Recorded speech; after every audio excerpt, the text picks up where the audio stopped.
Good morning. I'd like to begin by acknowledging the Jasper National Park and the municipality of Jasper are on Treaty 6 and 8 territories, as well as the Métis Region 4. This land is the traditional territory, meeting ground, gathering place, traveling route, and home for the Dinéza, Nehewak, Anishinaabe, Secwépemc, Stoney Nakoda, and Métis. The municipality of Jasper acknowledges the land and these territories to honor the relationship Indigenous peoples have with this land and to remind us of our responsibility and obligations to this place and to Indigenous peoples, and to affirm our accountability to address the ongoing impacts of colonization that continue to affect Indigenous peoples. Okay, with that, I'd like to confirm if there are any additions to the agenda. Being none, would I have someone to, a councillor willing to make the motion? Councillor Hall, that we approve the agenda, the whole agenda for today. All those in favor?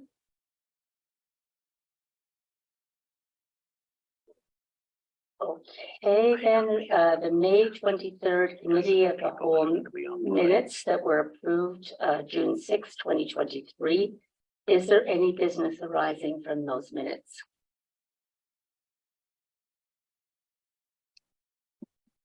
Then I think we're fine. Then we move on then to the delegations. And I see no one. Correspondence? No correspondence. We move on then to new business. 7.1, the Recreation Renovation Budget Update. And pass it to Director Reid. Good morning, Deputy Mayor Waxer and Council. Yes, so in front of you, you do have the Recreation Renovation Budget Update item. And the recommendation is that committee recommend council approve increasing the recreation renovation project budget by a total of $6.4 million to be funded by debenture. There is an alternative that we've come up with that committee recommend council remove the new arena dressing room addition from the project scope and increase the recreation renovation project budget by a total of $3.6 million to be funded again by debenture. Of course, if council were to come up with other ideas, you're always eligible to add your own alternatives. And the background, of course, in 2019, Municipality of Jasper secured provincial and federal grant funding towards a major renovation of the Activity Center, Arena, Fitness and Aquatic Center facilities. Since August of 2021, administration has engaged a project management firm, WSP, a prime consultant, GEC Architecture, a cost consultant, DMC Cost Management, and a construction manager, Carlson Construction. On February 22nd, 2022, committee provided direction to administration on which design concepts should be further developed for council's consideration. And back in May of 2022, council approved an expanded project scope and a total project budget of approximately $14 million. On September 27th, 2022, council approved the adjustment of the project scope to continue the design process with 3 new arena dressing rooms and endorse the design concept of non-gendered change rooms in the Fitness and Aquatic Center. Through the first quarter of 2023, final design decisions were made based on the January 2023 Class C cost estimate, and the project was sent to tender. In May 2023, tenders returned at a price premium well above what was expected, giving us a Class A cost estimate reflecting actual market prices, which brings this review of the scope and the budget. So the attached briefing note from our contracted project managers, WSP, describes the current state and some of the relevant milestones. And Chris Timmons is actually here online. And so I'll let Chris speak to his information in that briefing note. Go ahead, Chris. Good morning. Thanks for having me. Good seeing everybody again. Yeah, just to follow up on what Christopher Reed's presented here this morning, it's been a journey on this project. Over the last year, we've seen the scope of the project grow. We've brought on kind of every team member needed to successfully deliver this project and provide certainty, as much certainty as possible.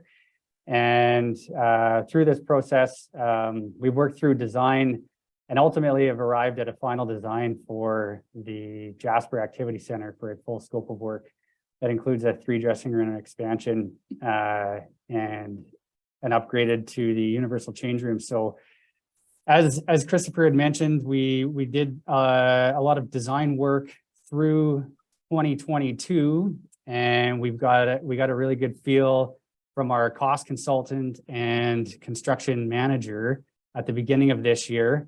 It gave us an indication that we were still on track. As we kind of journeyed through the early parts of 2023, we continued to update, get cost updates from our construction management team.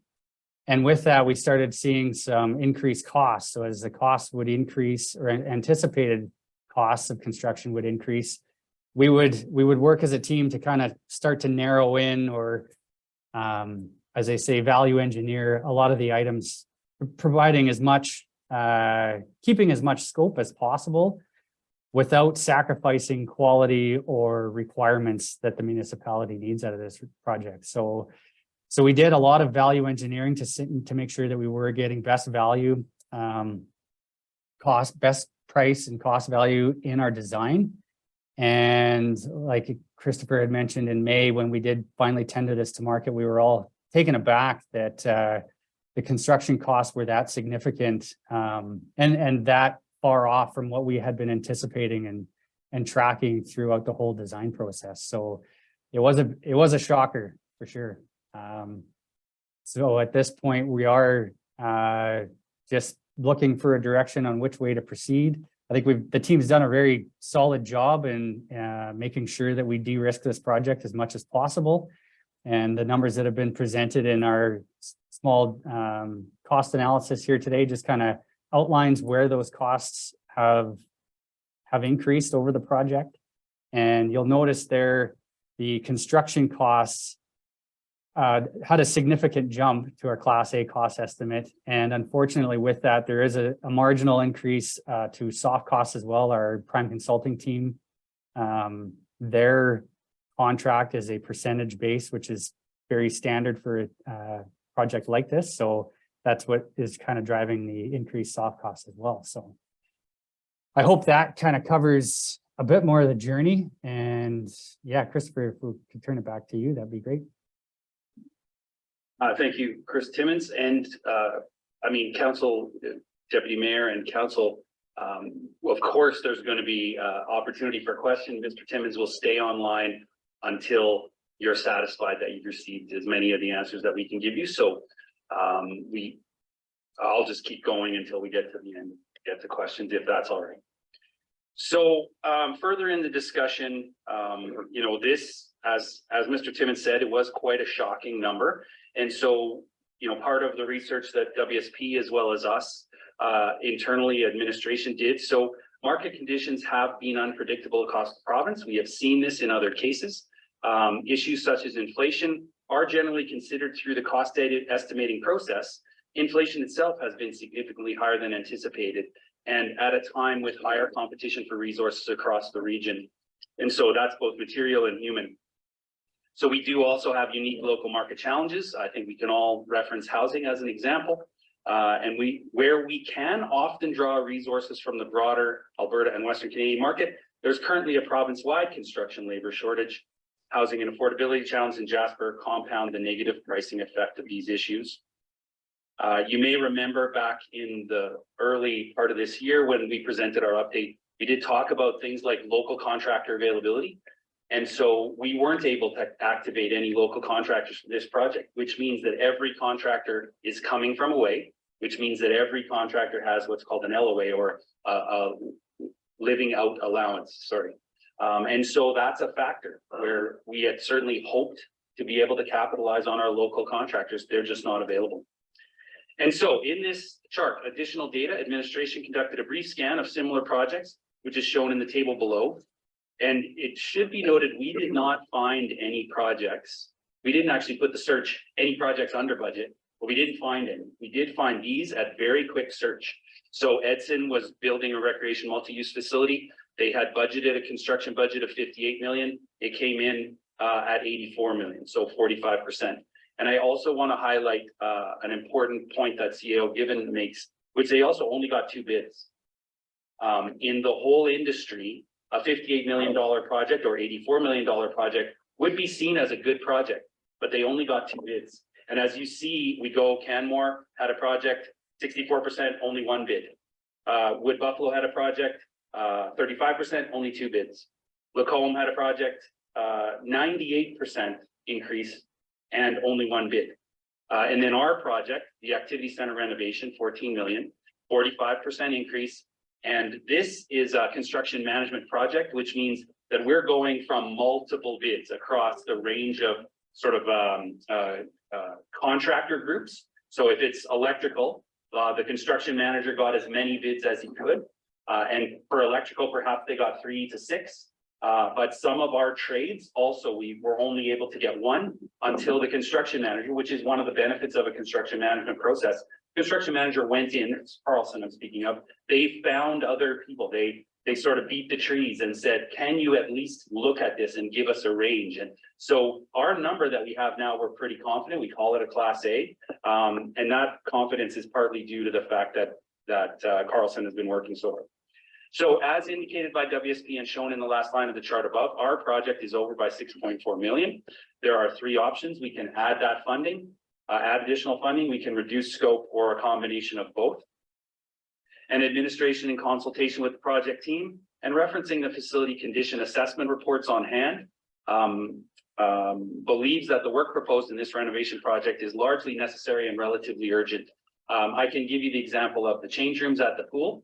It's not urgent that we make them universal, but that's just a cost increase. But changing the change rooms, redeveloping them, the facility is aged out. And so if we don't do it as part of this project, I'd be asking for it for next year anyway. And so we did not feel that was good value for money to take that scope away, which is why you see our recommendation is to give us the full money. And the second alternative is to take out the bonus or the additional service offering. So the only exception to this, as I just mentioned, is the additional scope of the 3 new dressing rooms at the arena. That scope would result in an increase of service in our community. If this scope remains, we are confident that we will be able to deliver an increased level of accessibility, flexibility, inclusivity, and efficiency due to the expanded availability of those new change rooms. But it would be an increase in service in our community. Whereas the change rooms at the Fitness and Aquatic Center are mandatory to maintain our current level of service in the community.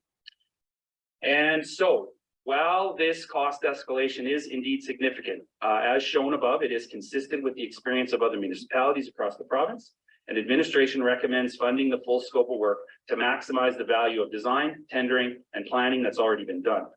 And while taking advantage of known costing and shielding the project deliverables against future inflation, which does not appear to be slowing in the near term, and increased interest rates, which are projected also to continue to rise. There are 7 components of strategic relevance here: promote and enhance recreational and cultural opportunities and spaces, enable and facilitate events that provide opportunities to increase community connections, leverage and create opportunities for greater inclusion, recognize the fundamental importance of our tourism economy, communicate and engage with residents, welcome the expertise, innovation, creativity, commitment of community members, groups, associations, and businesses, and ensure residents receive quality service that provides strong value for dollar. Due to the technical nature of this report, we didn't apply the municipal inclusion assessment tool.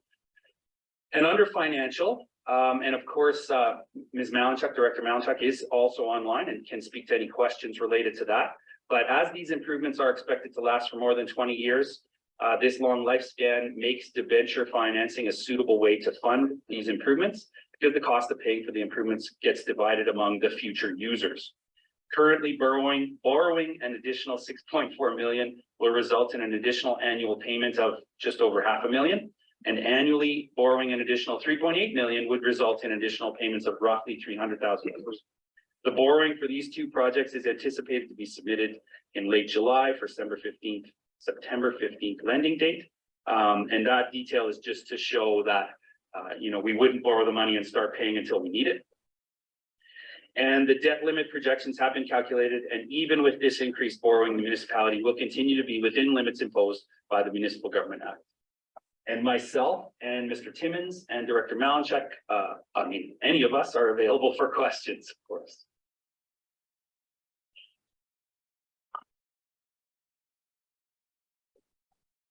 So Wilson. Lots of questions, but I guess we'll just jump on the first one there. So how close to the borrowing capacity, like you say, within, where would this bring us to with our debt limit? Thank you. Emma, is Tash panelist? Director Malinchuk, perhaps?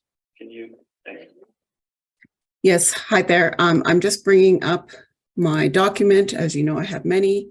I can answer this question. If you have several questions, can I answer this one at the end, please? Yeah, for sure. Unfortunately, the presentation, it doesn't really give us highlights of like what are the big ticket items of this renovation. I know we've talked about them in the past, but it's not in front of us now. I think before I move forward in any direction, I think I would need to know what are we doing. And I know, like in my mind, I do have, you know, the arena dressing rooms, the change rooms, the front entrance, the elevator. I think I would need to see a bit more of a breakdown on like what does an elevator cost us and what's the benefit that that's going to give us to access the basement. You know, like what are we going to do down there?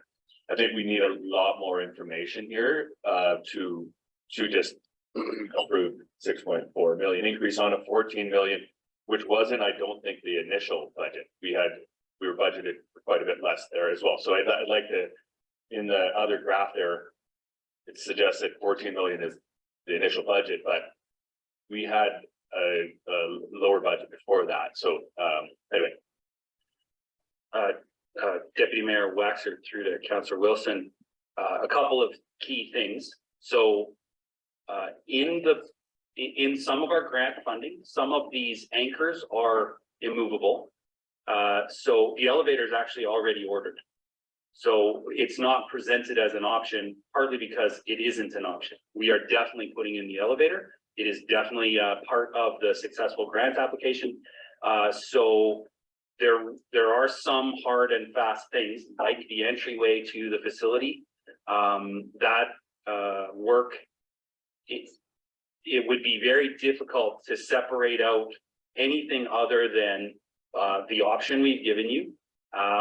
We could, of course, not do anything at the aquatic center is an option. But as I mentioned, you will see that then in the capital request for 2024, because it does need to be done.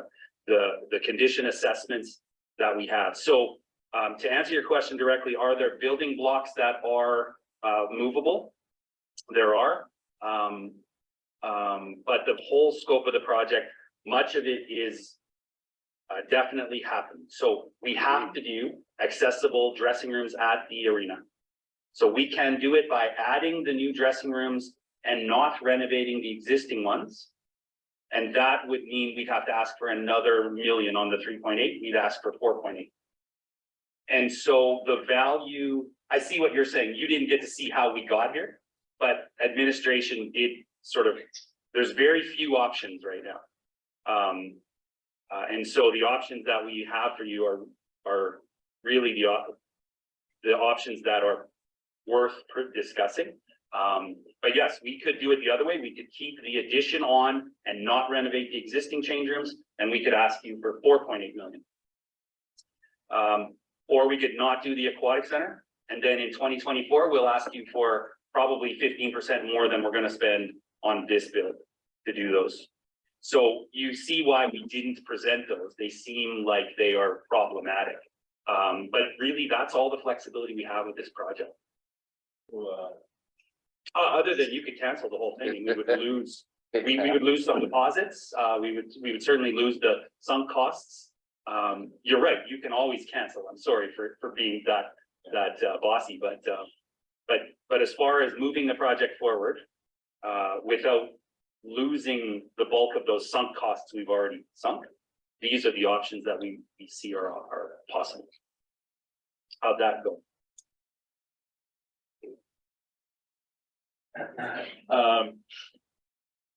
Well, this is the first time that we haven't believed this project was on time, budget, and yeah, on budget and time. So I think it's going to be a little bit of time for us to move forward with it, at least in my opinion. So again, I think I would still ask, like, well, how much is the elevator, and what is the 14 million allotted to, and where is the 6.4 going? So I think I have to see a little bit more of a breakdown. That's all I'm saying in that regard. And sure, yeah, you may have repurchased something, but I think we should have had probably the total cost of the project before we moved ahead with that project. I think CAO Given and then Director Malinchuk. Yeah, thanks very much, Deputy Mayor Waxer. Just to speak to some of those long lead items, as Director Reed identified, the federal grant that we received was the real foundation was improving physical accessibility of the facility. So there are some core items that if we don't do those, then we're not at all meeting the intent of the federal grant. And so that's where administration and Director Reed, under my direction, felt comfortable committing to that long lead item. We heard from the construction manager that things like the elevator and some of the mechanical systems, if we don't order them, at an early stage, then it would delay the entire project. So we made those commitments because they're aligned with the federal grant that we received, and we knew that we had that long lead time. When it gets to the project scope, I don't think it's that difficult to bring up one of Director Reed's previous briefings to identify, sort of what's included in this. But the cost increases are general cost increases across the entire project scope. So there isn't one particular element that is driving the cost. We're seeing inflationary increases in all different sort of components, from gypsum board to wire. Right. And so to really see that escalation, I'm sure, the project team can develop additional information and present additional detail if council would like to see that, either if this issue gets referred forward, we could present that for the council meeting for council's consideration, or if council would like us to develop that information and come back, we can certainly do that. But I will tell you that what you're likely to see is general cost increases across the board in all categories, rather than exclusively to one particular component or category. So it'll be, it can be useful information to you. It'll be interesting information. I don't know how practical it'll be in terms of improving your ability to make decisions around exclusion or exclusion of different components. And so, as Director Reed said, the recommendation here really looked at the project and said, out of this overall cost, what is something that we can segment off on its own? And the real, the most functional way to do that is obviously the portion of the project, which is explicitly a service level enhancement. And that's the new change rooms. So that's the recommendation that you see in front of you. The rest are those incremental cost increases in a bunch of different areas. Director Malinchuk. Hi, thank you for the time to bring up my documents. So as you know, did projections in the budget process going into 2023. For 2023, at year end, we're anticipating now, and this is including other debts, would be 14.1 million of remaining debt limit. So I've done a projection up until and including 2026. At the end of 2026, we'd be looking at about 3.6 million of remaining debt limit. So we are in a better situation than we were projecting at the end of 2022. And the financial statements will be presented at next week's meeting. So you'll see that in that meeting as well. Thank you. Thank you. Councillor Demoda. Thank you. I'm sure we'll get back to the finances right away. I'm doing a little history check here and I need people to help me out on this. And I'm gonna go as far back as the recreational facility and services review. And before we started taking the cap off of the activity center and everything else, we had people in front of us telling us that if we're going to play in the market of having hockey tournaments and entertaining people from all over Alberta and adjoining provinces, we got to have a facility that's going to be competitive with that market. So, you know, I understand where we're at. Unfortunately, you know, it's kind of like a perfect storm that we're in right now in the opposite direction, where we want to be. I think that hockey tournaments and having that arena with the dressing rooms to a modern style is really helpful to the community. It brings a lot. That building brings in a lot of revenue in that winter time. So when I'm talking about the perfect storm, I believe as we started talking about this, we started taking the cap off of the activity center and looking at, if we're going to have a project over here, what else can we be doing at the same time to have an economy of scale? And now we've gone full circle, and the thing that we started off with is on the table, it's on the chopping block because of finances, and I don't like being here. And it's a tough thing for me to face, but I know how important this is for the community. So we could talk all about finances and where we can claw back on other things. And I think that administration, we have to trust them that they've gone through that whole process already, and they're giving us the most valuable option. And as frustrating as it seems, like I think the horse has already left the barn on this, and that's just my opinion.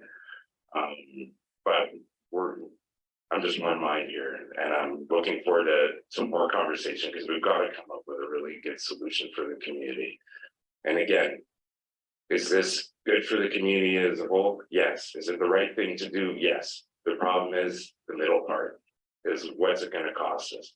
What's it going to cost us if we go forward? What's it going to cost us if we don't go forward? And what are the social ramifications? So thank you for my little diatribe there, but just wanted to give a little history to it and add a little to the conversation. Thank you. Councillor Kelleher, MD, and then Councillor Hall. Thank you, Deputy Mayor Waxer. Through you to Mrs. Malinchuk, if you could refresh my memory on how much the grant we got, the federal grant was for this project.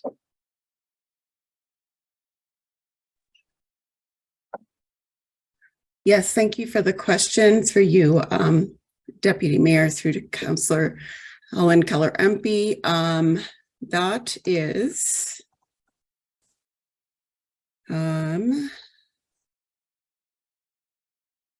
now the full amount was for just over 9 million.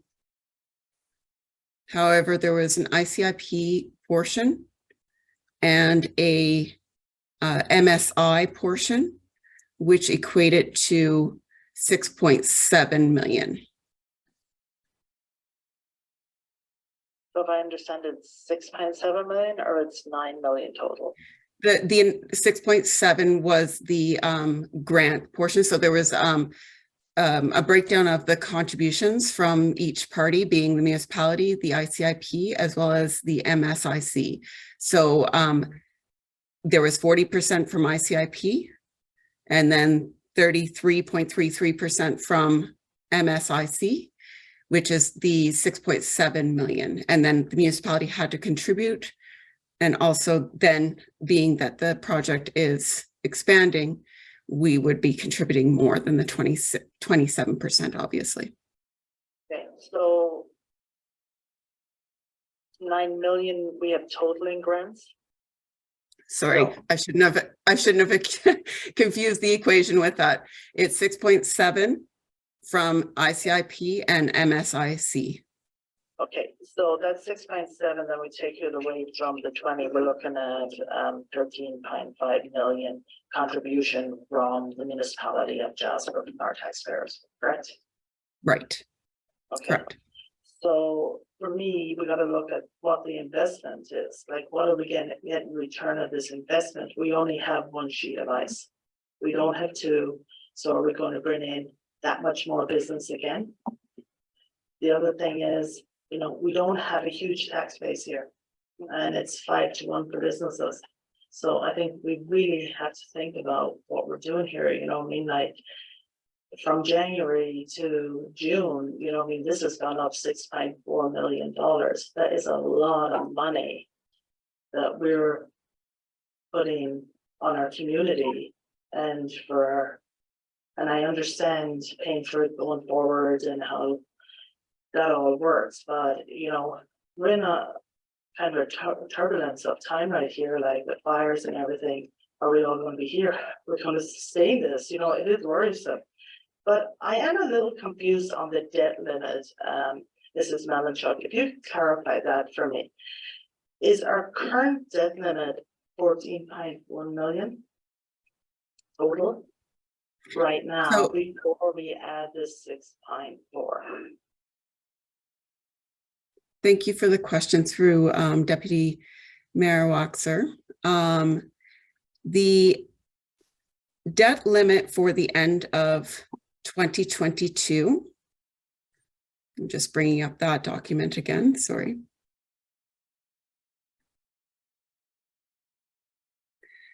Remaining will be 20,605,000. When you see the financial statements, it is a little bit higher, but it will be explained within the context of the financial statements. But when you remove one aspect of the statements, it is at the end of the year 20,600,000. The 14.1 million is an estimation of where we would be at the end of 2023, given this project and any other projects that we have lined up for debenture going into 2024. Sorry, 2023. Maybe Director Malinchuk, I know you and so council will see the financial statements, and so get the exact sort of precise answer and be able to see it in different ways. Director Malinchuk and I have the benefit of having that draft copy ahead in front of us. So Director Malinchuk, I'm just going to ask you to confirm that I've got the right numbers here. The municipality's total debt limit for 2022 at the end of 2022 was $39.6 million. That's the amount of debt that we could have. And the amount of debt that we currently had at the end of 2022 was $11 million.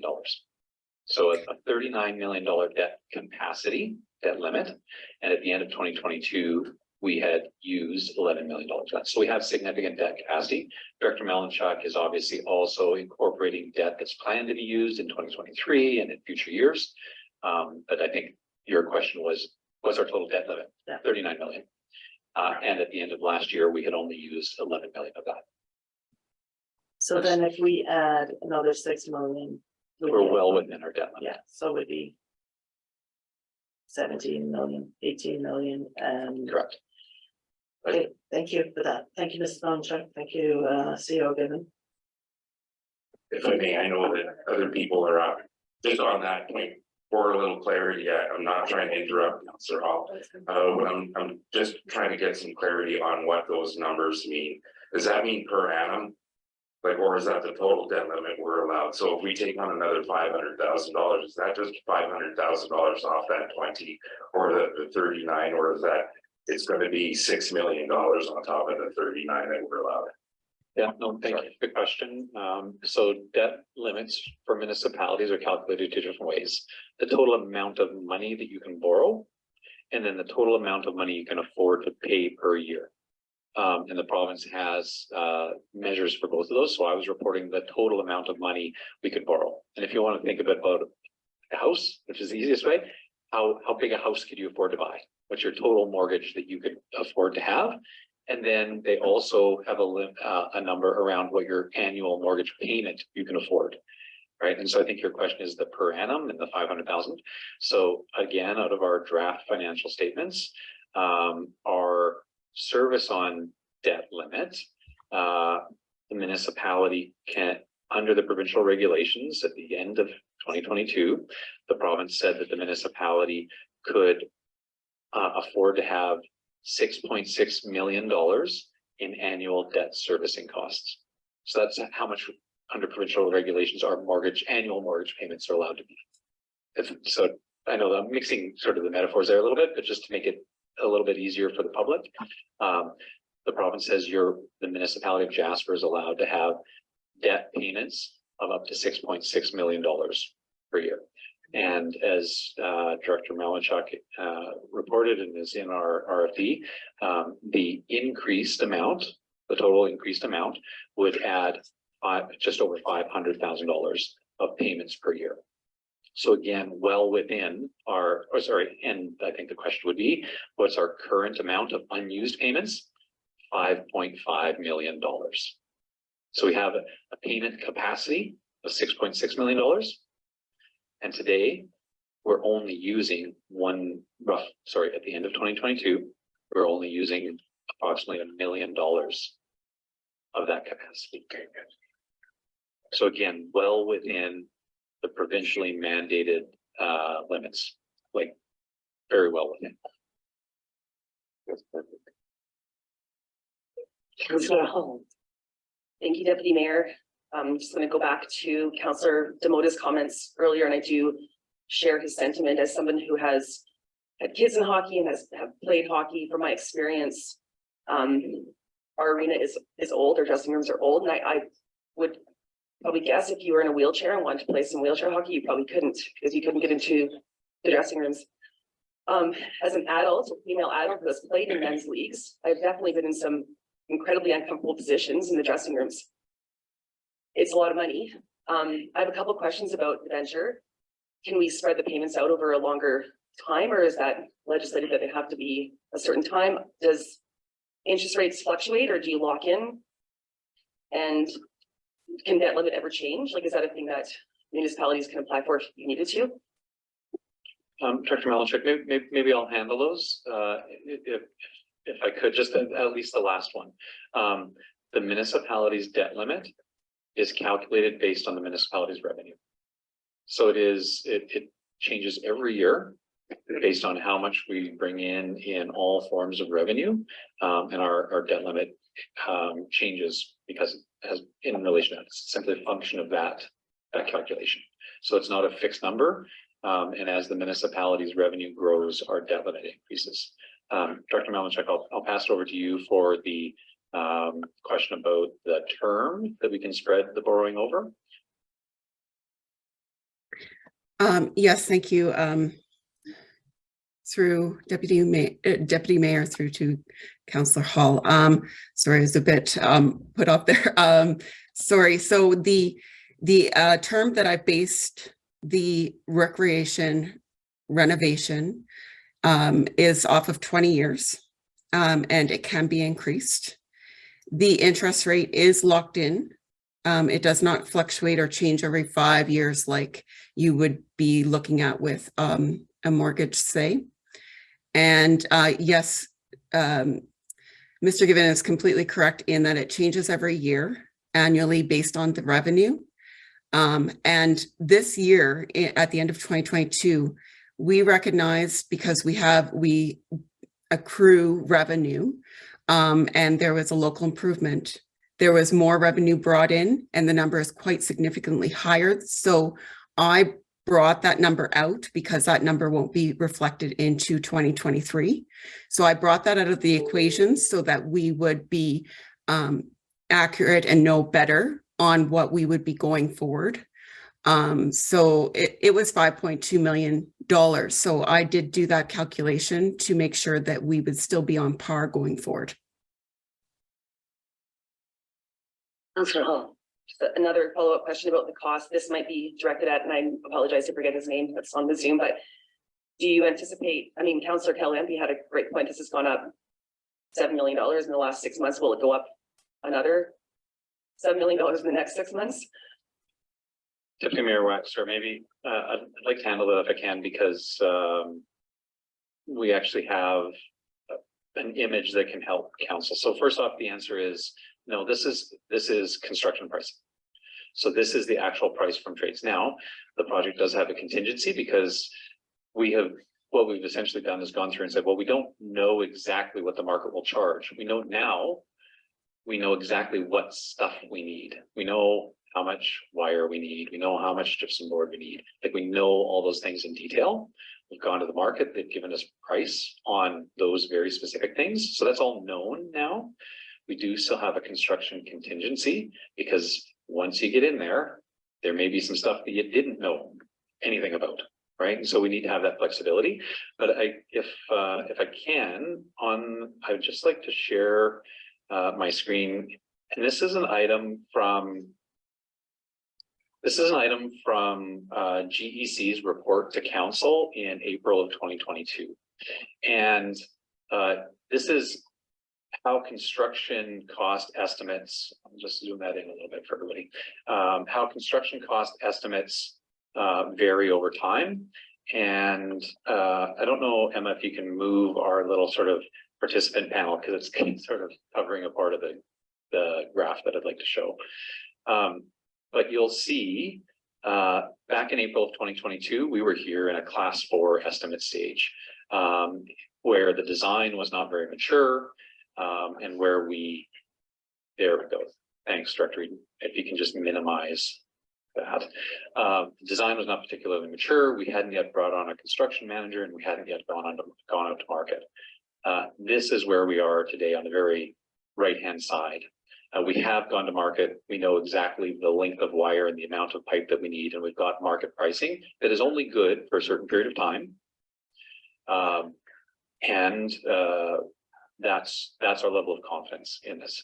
Again, number that's brought forward to council also has a construction contingency. It's relatively modest, and Director Reid or Chris can speak to the amount. I'm just not remembering that off the top of my head.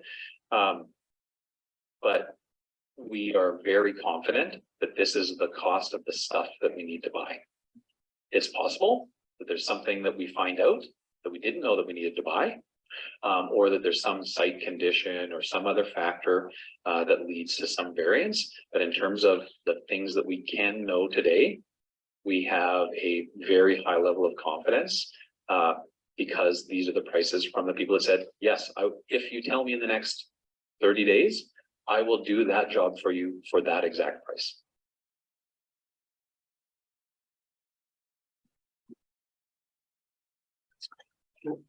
Councillor Melnick. Thank you, Deputy Mayor Waxer, and thank you for the explanation of the Class C, Class A. So we're at a Class A scenario where we have much better estimates and people have tendered. And if we sign within a certain amount of time, barring any sort of unknowns that are going to be, this could be the price of the project. I guess where I want to have some assurances, or when we sign on the dotted line for 6.4 additional funding in the estimates that we've done for the project, that those costs, there aren't going to be surprises like the tenders were subject to, or you know where I'm going, where besides things that might come up that we wouldn't know about that are behind the walls and under the floor, that the costs that we're being advised are hard costs from the people who have tendered. Deputy Mayor Waxer through to Councillor Melnick, that is where we believe we are at. I would really love to hear what Mr. Timmons from WSP would say, but that is exactly where we are. We know exactly what we're buying for the known quantities and the known labor, the known living away allowance. That's all in there. It's only the unknown unknowns that are going to surprise us. Mr. Timmons? Yeah, so That's correct. We are at a point that's what's called 100% design or issued for construction essentially. And which means that the scope has been fully determined and has been fully priced. So there shouldn't be any surprises, as like there's nothing that hasn't already been priced out that's already in the scope of work. It would be that if there was the only exception to that would be is if we asked the contract or the construction manager to add more scope that hasn't been included into the design. So we are very confident that the numbers that have been presented are the numbers that we'll be carrying forward with into a contract with Carlson as our construction manager.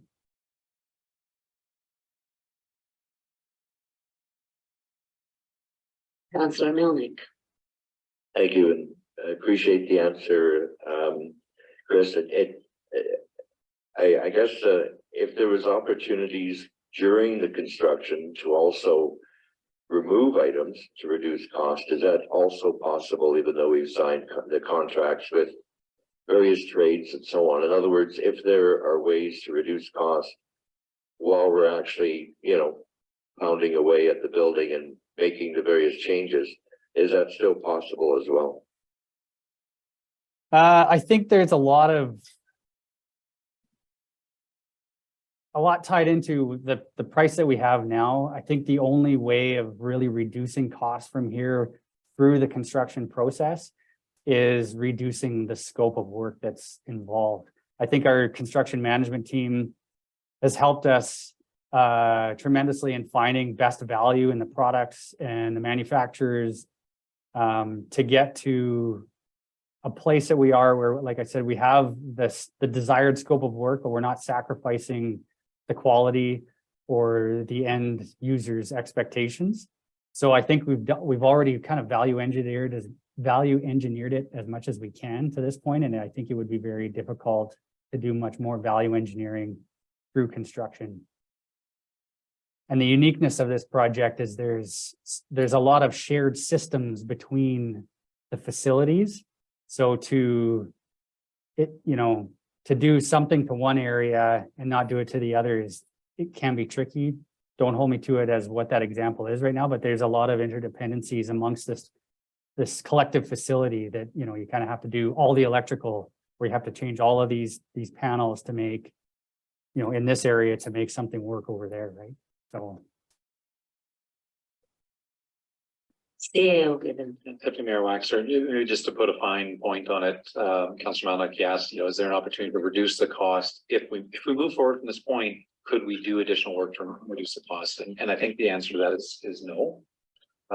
Because all of the sub trades, and there were many, I don't know, and Chris Timmons, you can maybe think about this, but the construction manager probably has more than 10. I don't know if it's less than 20, more than 10, but a number of individual companies that have committed, that they have gone through a tender process and selected.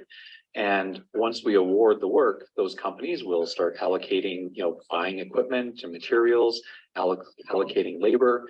And if we do not complete the scope of work that they expected, then they would probably have some right to say, well, I invested in my company and all these costs, I have these costs, and you need to make me whole. So there has been a tender process where those trades have submitted fixed pricing. And if we commit to those prices, then we are committing to those, to those businesses that they should be investing in buying the materials and being ready to do that work. So that's where this decision point is that's in front of council right now. If you wish to reduce the cost of the project, your opportunity to do so is to reduce the scope of the project at this stage, where we know that fixed price that the market would give us. Once we decide to go forward with the project, from that point on, we've committed to that pricing with those businesses that submitted tenders. Sorry.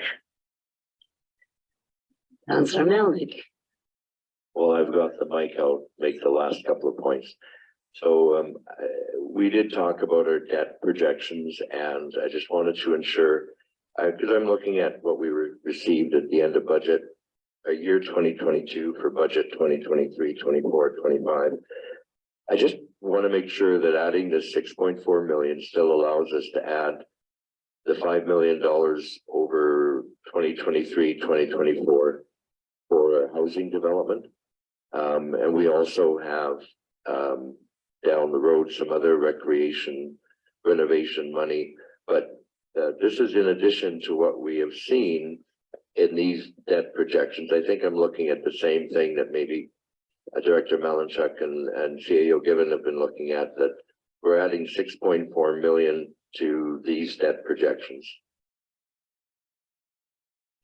Deputy Mayor Waxer, yes, and those projections don't account for the strategy of the municipality's housing debt being moved off the municipality's books and into the municipally controlled corporation that is under consideration at this time. So that, Director Malinchuk has accounted for that as well. And so that would be the only sort of asterisk or caveat that I would add to the information you're looking at from last year's budget discussion.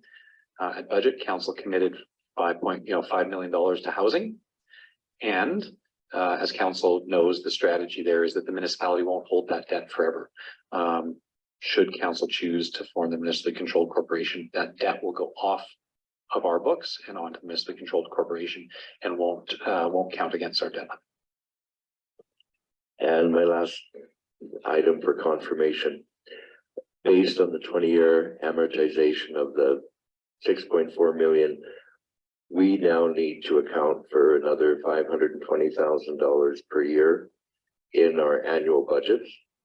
So that is either going to come from other things that are dropping off from debt, and there is not too much happening with that in the next few years, but also from increased taxes or other changes. So what we're saying here is we're willing to take on $500,000 more every year for the next 20 years in the annual budget.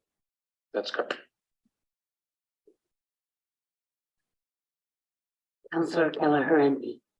Thank you, Deputy Mayor Waxer, to you, to Director Reid. When the trades are all contracted, are there timelines in for the work being completed, and is there holdbacks should the work not be completed? Because, in the past in Jasper, we have known where we haven't had buildings open when we're supposed to.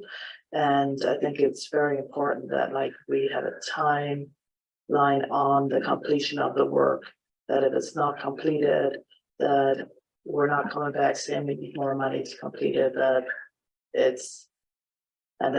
we have some holdback to keep the contractors accountable.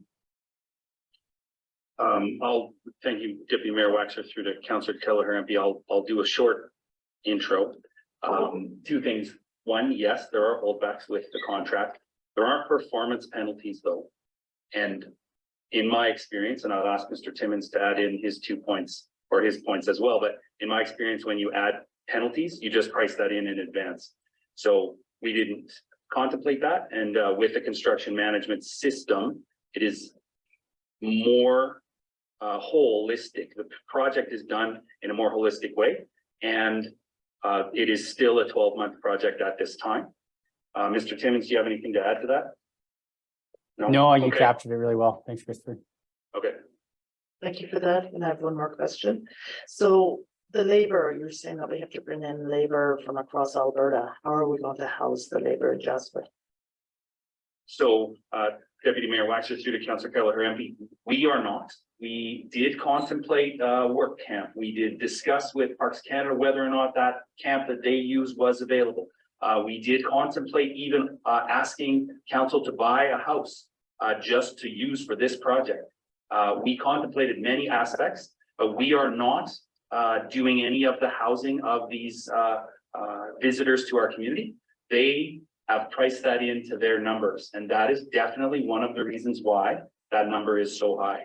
And I will say that, the concept of building a whole work camp for this project, we discussed this at length. It was one of the options in value engineering that we thought maybe could come to fruition. It did not. In the mechanics of this project, it would not have really brought any value. And even the same thing with buying a house. If we'd have spent $1 million today buying a house that had, let's hope it had 10 rooms. That's not an impact that changes the bottom equation. So all of those options were contemplated, but that is definitely included in the 6.4, well, in the entire project, the $20 million project. That's part of why it's so high. Thank you for that, Mr. Reid. Okay, Councillor Demoda and Wilson and Hall. That's great. And by the way, you're doing a fantastic job. We're a lot to juggle, so I think you're doing remarkably well. And I also like to thank Mr. Timmons for his patience, because we can't get long-winded, but we do have a lot of questions here, and I hope we're not wasting too much of your time. 1, 2, 3, I just keep adding questions, and I'm grateful that other councils are answering or getting some of these asked. My question through you, Deputy Mayor Waxer, to administration. If we're going ahead with any type of construction right now, particularly to the arena, how much of our season are we going to lose this year? And consequently, are we going to maybe lose more than one season right now if we have the arena offline? Deputy Mayor Waxer through to Councillor Demoda. The plan as it stands now is to not lose any season. The worst case scenario is the change rooms are not ready, but one of the silver linings of COVID is we know how to deal with that. So there may be, worst case, a time where we say, come dressed already because the dressing rooms aren't ready. It is not scheduled that way at this time, but any further construction delays would possibly impact that. On the same vein, if I may, and then I'll give it up for a while. Revenue forecasting with the upgrades. Now, we don't really have an understanding of any future matrix on how this could benefit the municipality, what our potential revenues are with these things, and the overall impact on the community, right? So because we're talking about $500,000 a year, that does have an implication. And when we do look at that 5-to-1 ratio, the ones that are most affected are going to be, the businesses. And I'd like to know from them if, particularly hotels and the trickle effect off of that, what that could mean to them, whether it's a beneficial value for them or not. And, I know that we've been entrusted with the coffers, but at the same time, we have to have a better understanding of what this actually means to the community as a whole, and that includes the ones that are going to be lifting the most weight when it comes down to the burden of paying this. Thank you. Councillor Wilson. Thank you. I don't mean to go back to scope of the project, but Mr. Timmons, originally you did suggest that we saw the project scope grow over the last year. And we don't have to answer, specifics now, but I guess my question is in what way? And so I think if I could get behind this next week, I would hope that administration could return with costs of items tied to the grant funding, as well as costs of associated items outside of the grant funding, and then any additional scope increase that may have been suggested. I just feel like that with that information, I feel like I've done my due diligence, knowing what the increase in scope is, as well as what we are adding to the original grant tied items. And I know a lot of those have left the station already, but if we can get a little bit more information for next week, if it does move forward, then I could feel a bit more comfortable making a decision next week. Councillor Hall. Thank you, Deputy Mayor. I just want to go back to my question about spreading the payments out. Is that an option? Because Councillor Malik has a very good point of adding $500,000 to our budget for 20 years. I'm reading that the improvements are expected to last for more than 20 years. Do we decide how, like, the municipality decides 20 years of the good time? Is there a max? Director Malinchuk can confirm the maximum amount of time. I believe it may be up to 40 years or 35 years. But there's also a bit of administrative judgment there and advice that we're giving you. Beyond 20 years, you know, that's where you start to get into life cycle maintenance improvements. And so I think that that's our best estimate of what the expected lifespan of these assets would be before there would need to be significant reinvestment, because it you know, it may be a bit challenging for that council 20 years in the future to say, gosh, we're still paying a mortgage on this thing. And now we need to reinvest however much money into that while we're still paying the mortgage. And so, you know, that 20-year time frame, I think from administration's perspective was you know, about the right balance. But it is also a variable. Council could say, well, we'd like to extend that over a 25 or 30-year time frame, because we're, you know, we as council are more comfortable that, you know, this should go longer. Administration is, you know, advising you that 20 years is probably appropriate. You'll see in our agenda, we're talking about some other facilities that are hitting that 20-year time frame, where we're starting to see a need for reinvestment in those facilities, and that's pretty typical when it comes to these types of assets. Director Malinchuk, was I correct in terms of what's allowed under the legislation in terms of the term of borrowing? Can you just confirm how long a term it could go out to? I have to look that up to refresh my memory on that as well. I think you're correct in up to 40 years. But I completely support everything that Mr. Given has just said about life cycle and the plan for going forward. And 20 years is the recommendation, given that we're doing work on a existing building and that it will need more work down the line. And, you know, maybe maximum time we could look at would be 25 years. So I could do that projection as well. But any more than that, I wouldn't suggest either. Thank you very much for those answers.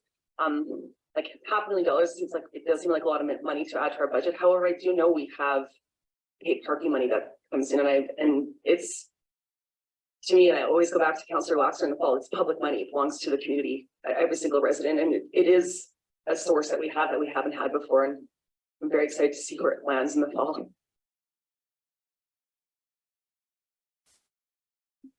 Mayor Ireland, were you in line there? Thank you, Deputy Mayor Waxer. I apologize for having been late this morning. I don't want to go over any ground that was covered in my absence, but of course I don't know what ground was covered. So I had a few technical questions. When council first, or perhaps last, approved moving forward, I think it was May of last year, and we had some budget figures in front of us. In the background portion of the request for decision, there's an indication that we approved approximately $14 million worth of budgetary expense in May, and then there was a Class C cost estimate in January of 2023. On the first appendix attached to the request for decision, there is reference to a Class D cost estimate, but there is no Class C, and I am helpless here. What was the level of generality in May of 2022 with respect to the decisions council made? How is that different in January of 2023? And I take it the Class A estimate is actually a quote or something close to that. So that's solid. So we know that the extra 6.4 million is a number now that the market says it will take, but I'm confused with respect to the Class C estimate that's mentioned in the background and the Class D estimate that is mentioned elsewhere. The same thing, is it just a typo? Certainly, Deputy Mayor Waxer, through to your worship. I can speak to part of this that I might ask Mr. Timmons if, again, if I don't get it quite right, if he wants to jump in or add. But the short answer is from, and it's interesting that the image that CEO Given showed called them Class 4, 3, 2, and 1. And now we have D, C, B, and A. I guess the industry does that interchangeably. But so the initial estimate way back in the day was very much based on what other projects and other data. And so it was quite ranging, wide ranging, right? I forget the percentage, but quite high. And then the Class C, I think you're correct. We did have Class C back in January.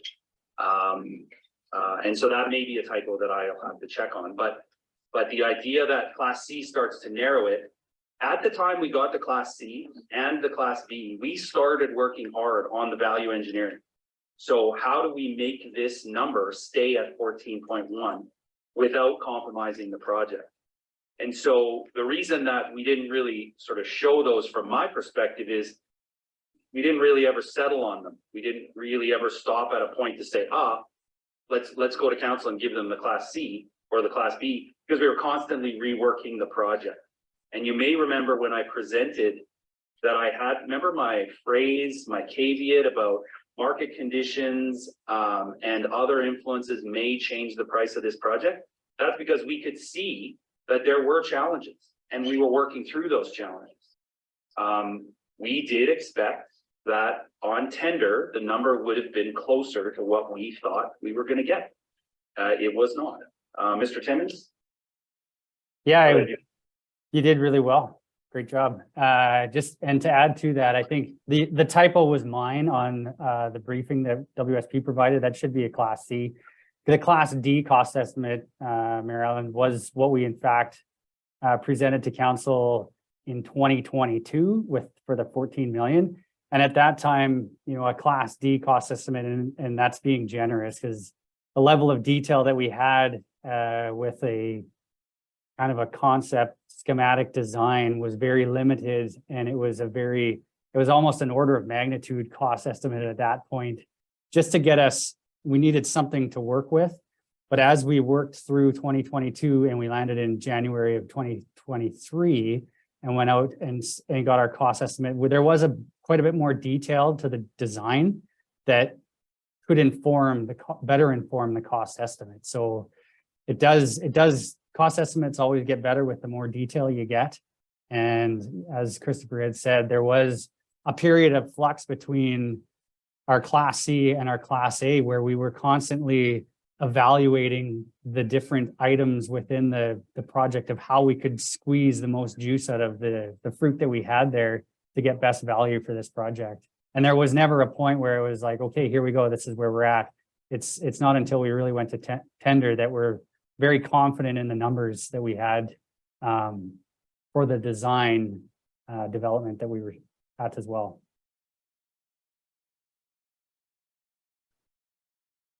Mr. Kevin. Deputy Mayor Waxer, maybe if I can just add a little bit, the mayor's question is sort of where were we, back in, last year, last time we saw those sort of major budget numbers, and then in January again. And just as a reminder for council, last year in April, this is the level of design development that we were at. There are blocks of color on a page. And so that's a very high level, right? Like it is not down to how much wire do you need and how many meters of pipe do you need, that kind of thing. So this is the April 2022, the early 2022 budget numbers were based on this level of design. And since then we've brought on our construction manager. We've gone through different iterations. Council has confirmed, even in this one, you see that there's second floor scope. Remember that consideration of should we add a new lounge on the second floor somewhere? That obviously didn't make it through, but this is the level of design detail that we're at, which is very conceptual in nature. But I thought that might be relevant for council to see that because it is over a year ago now that you were seeing that kind of information. Where now, Your Worship, you're correct. Our construction manager on our behalf has actually run 2 different tender packages and beat the bushes, as Director Reed said, to involve trades in submitting tenders. And so these are fixed price tendered level of accuracy in terms of the budget estimate, the budget number. Thank you both for that. The real point of my question was just to find out whether I had missed a document. So I thought when council approved a $14 million budget item in May, we had a Class C estimate in front of us, and now I see reference to a Class D estimate. That first time I've seen that, but I'm going to take it that that is just a typographical error. And we were only ever proceeding on the Class C estimate, which has now jumped to Class A. And I didn't miss an estimate in the middle there somewhere. Thank you for that. The other question I have,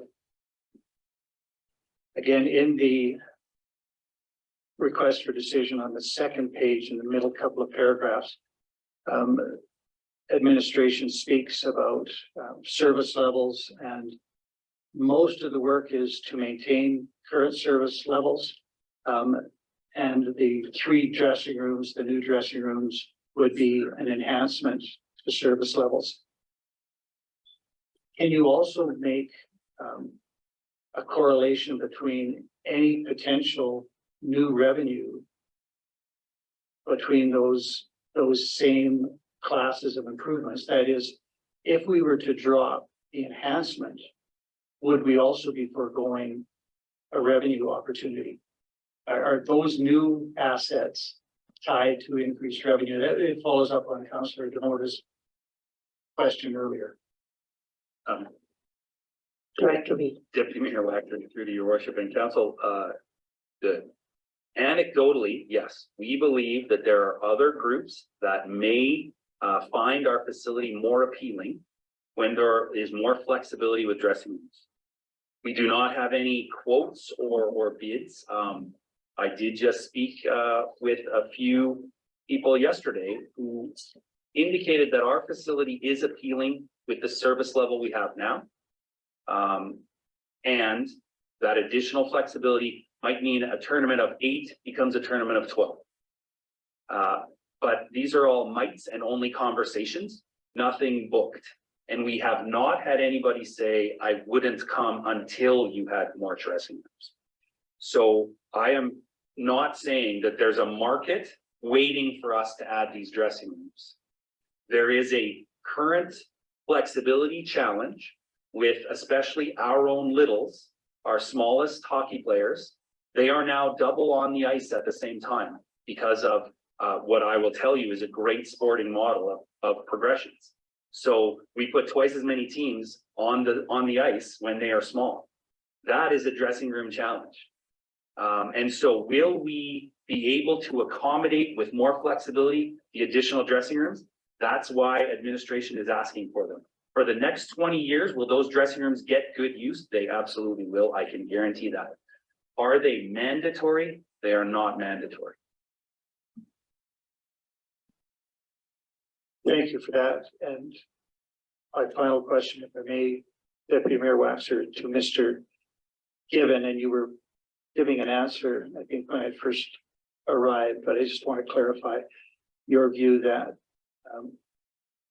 if we have debenture borrowing for this additional $6.4 million, what impact that could have on our other needs, particularly housing needs, and how you differentiated that? Yes, Your Worship, that was a portion of the discussion that you weren't here for. We confirmed that at the end of 2022, the municipality had approximately $39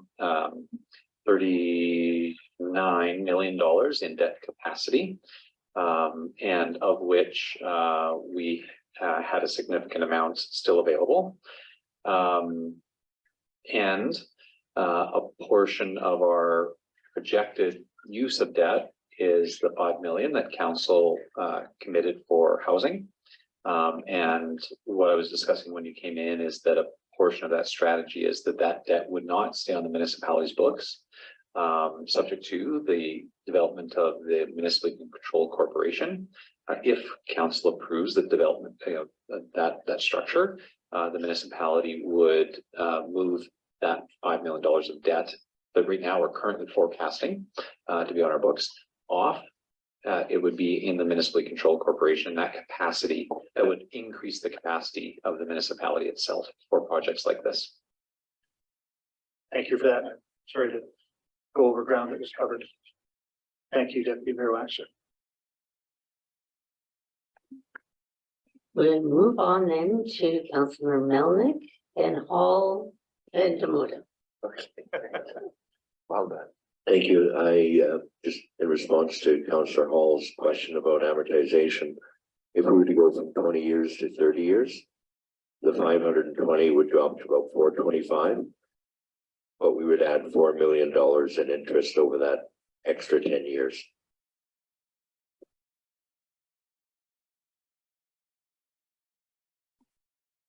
Okay, Councillor Hall. Thank you, Deputy Mayor. And thank you, Councillor Melnick. I'm learning. My question is, in my memory, probably pre-COVID, we had ice until the end of May, and we had Oil Kings come every single weekend. I know they weren't local, like Oil Kings tournaments, so it'd be, midget, but like whatever age. Is there a reason the ice is out? Is there a reason they haven't been coming? Is it because of the change rooms or because of the boards? I kind of heard rumors that the boards weren't the right size. I know that's been renovated, but is there a reason the ice goes out 2 months earlier than it has in the past? And that would, absolutely increase revenue if it was open? The short answer is because of the project. So last year, we had to tell tournaments that we were having a project. And so we knew that at some point the construction was going to happen. So last year we said, we're not going to do that tournament or this tournament. That's the short answer. And so would we court and cater those tournaments to come back? We absolutely would. We would be wide open for every revenue opportunity. And I think I would jump in here. Councillor Demoda asked about revenue, and your worship, you asked about revenue. Also, the impact to our revenue is not large when we do tournaments, right? It's not like every tournament is 100 grand of revenue. It's not anywhere near that. However, it's in shoulder season typically.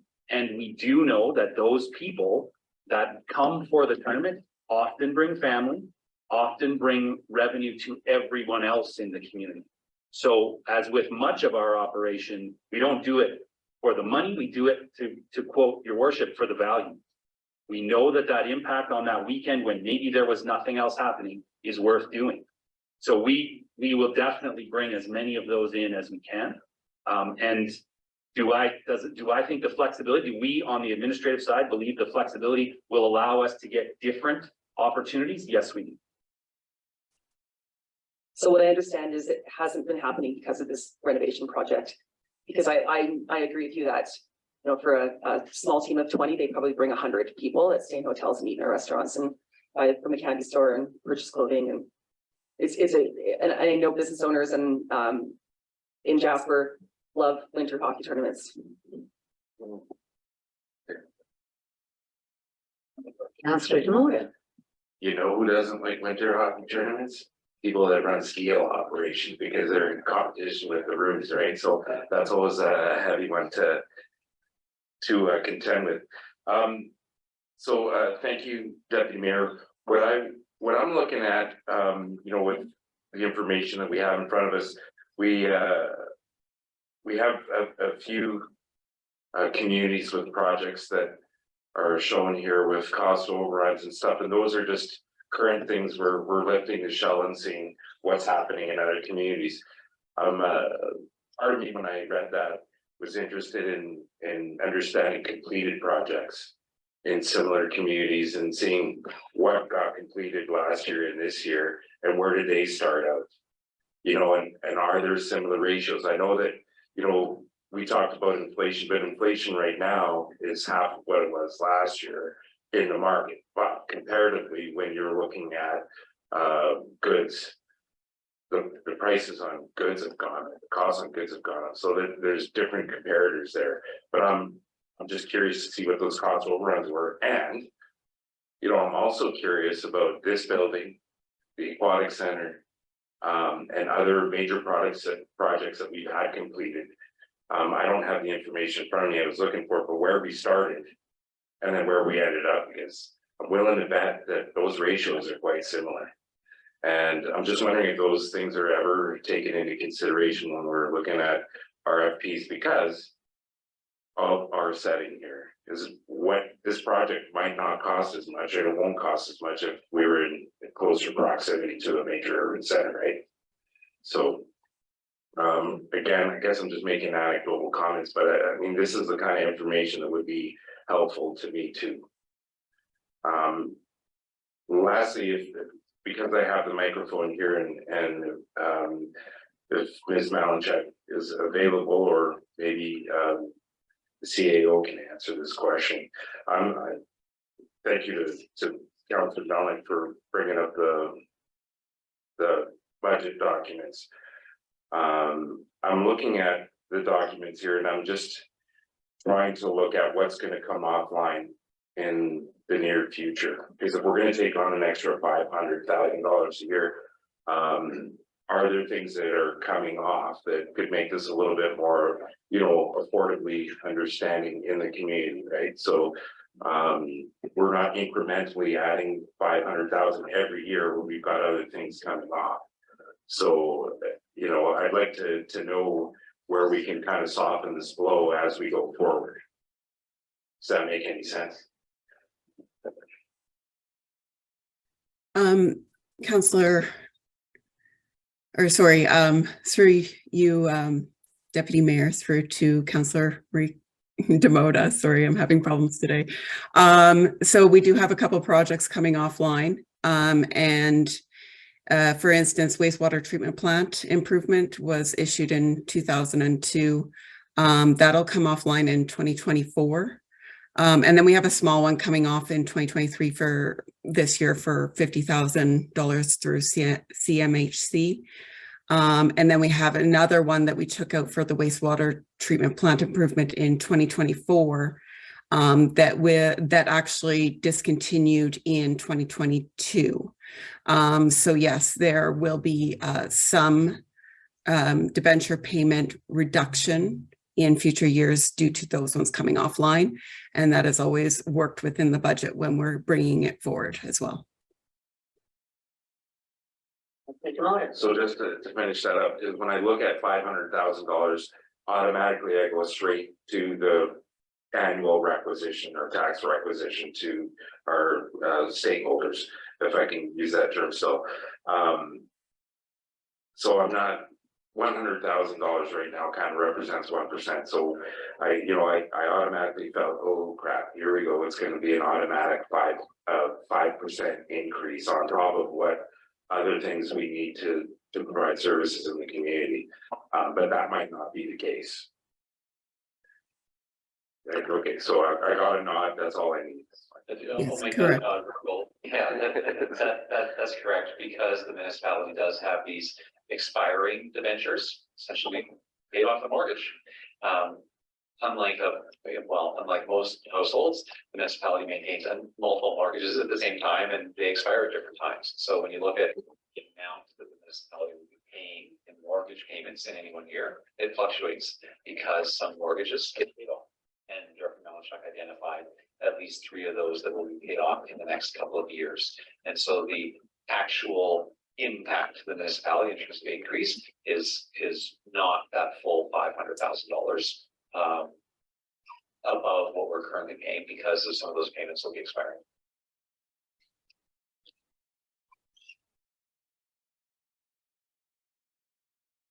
Are there other questions? Is there a, sorry, Councillor Demoda. Do you have any questions? No, I'm just doing a lot of listening. Councillor Demoda. I do have some questions, and it's more financial again. And you know, I keep thinking about this pie in the sky scenario about, you know, getting alternate sources of revenue that doesn't come from our tourists, or well, it eventually comes from our tourists, but if we ever get tools where we can kind of recoup some of this money that we're going to be spending on capital projects and operations. Do we get into scenarios when we're borrowing money where we are exposed to early payment penalties? so all of a sudden we have a windfall in some area and we're able to use that towards paying off the activity center arena project faster. So, Deputy Mayor Waxer to Councillor Demoda, my understanding is that the system of municipal debentures in Alberta is that you're obligated to the full amount of the payments and interest. You can choose to pay it off earlier, but there isn't actually a savings to doing that. Unlike in your own mortgage, where you may have accelerated payments to reduce the overall interest that you would pay over time.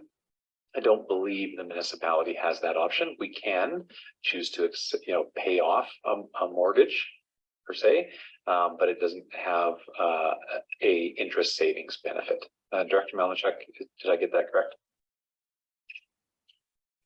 Yes, correct. There are penalties to paying back quicker than your scheduled debenture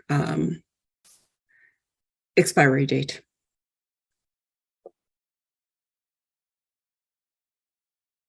Councillor Demoda. I'm grateful that I get a chance to speak, so I hope that no one else is waiting to talk. I'm just grateful now. I think that this is a healthy opportunity for us because we have a senior management, conversation coming up for the budget here in July. I think it was July 20th, somewhere around there, and we're getting a pretty good high level view of what's coming up in the future and what we can expect for curveballs and things like that. So I think it's, regardless of how heavy this feels, I think it's going to be a really healthy exercise for us and for the community to see what we can do. Thank you.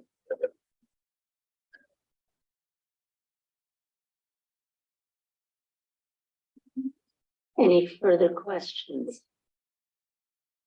Is there a councillor prepared to make a motion? Councillor Wilson.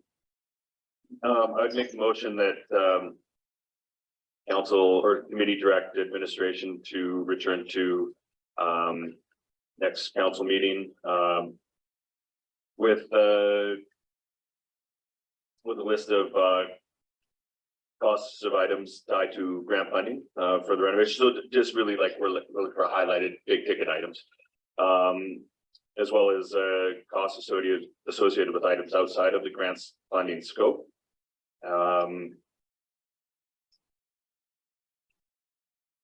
And any additional information suggesting how the project grew over the project scope grew over the last year.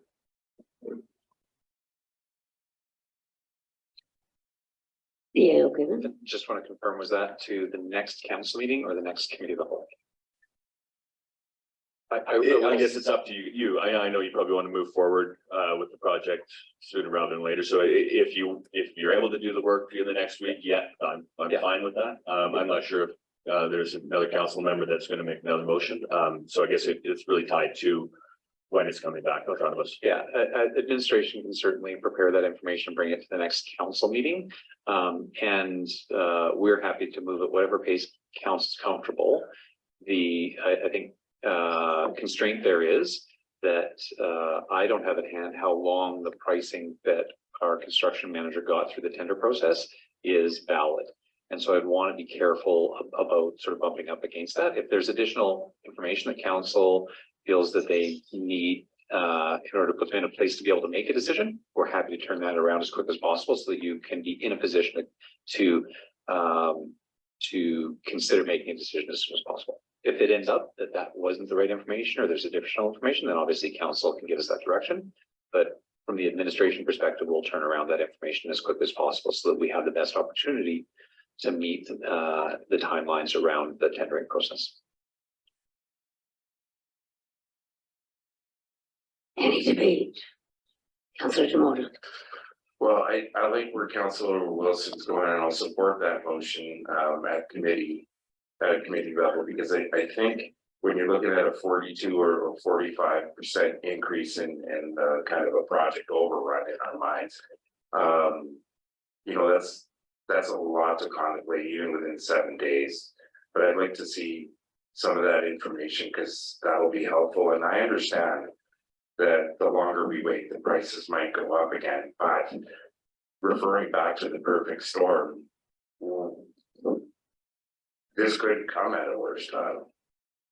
You know what I mean? So we're locked in, and just like our CAO just said, whatever we decide on, we're going to be locked in for a long time at that interest rate, and you know, going back to could come at a worse time. To quote Gord Downey, and tragically hit her age couldn't come at a worse time. So I think we need to have some courage here and make some big decisions.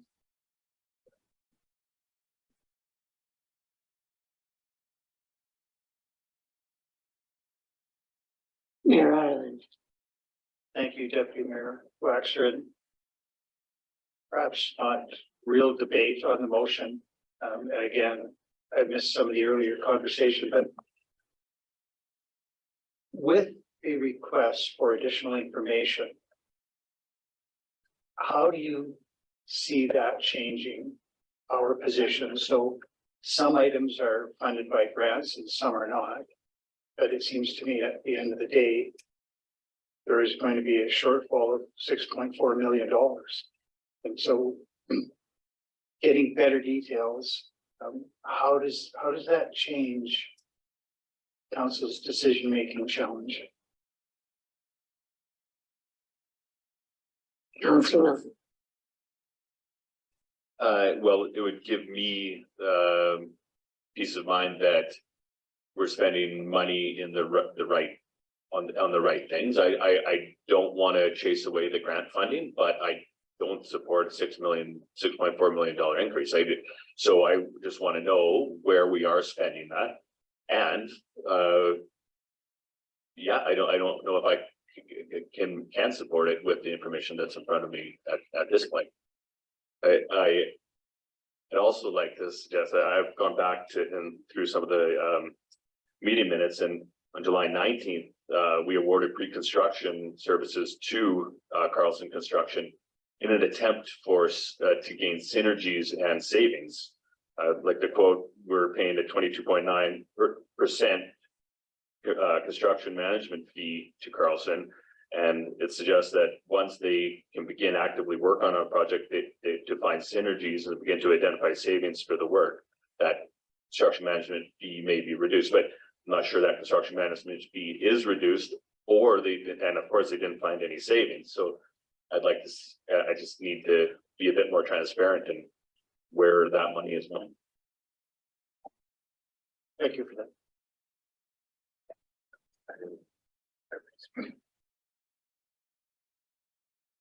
Any other debate, comments? I'll call the question then.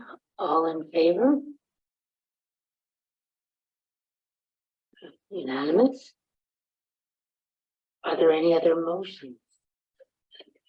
Councillor Melnick. Not a motion, but we've been at it for an hour and a half. I wonder if we could take a 7-minute opportunity before we move on, and hopefully Mr. Chris, if you don't mind me calling you Chris, if you have the opportunity to bear with us for a few moments, and we'll be back. Absolutely. If possible. Absolutely. So we will be back at 10 after? 10 after 11.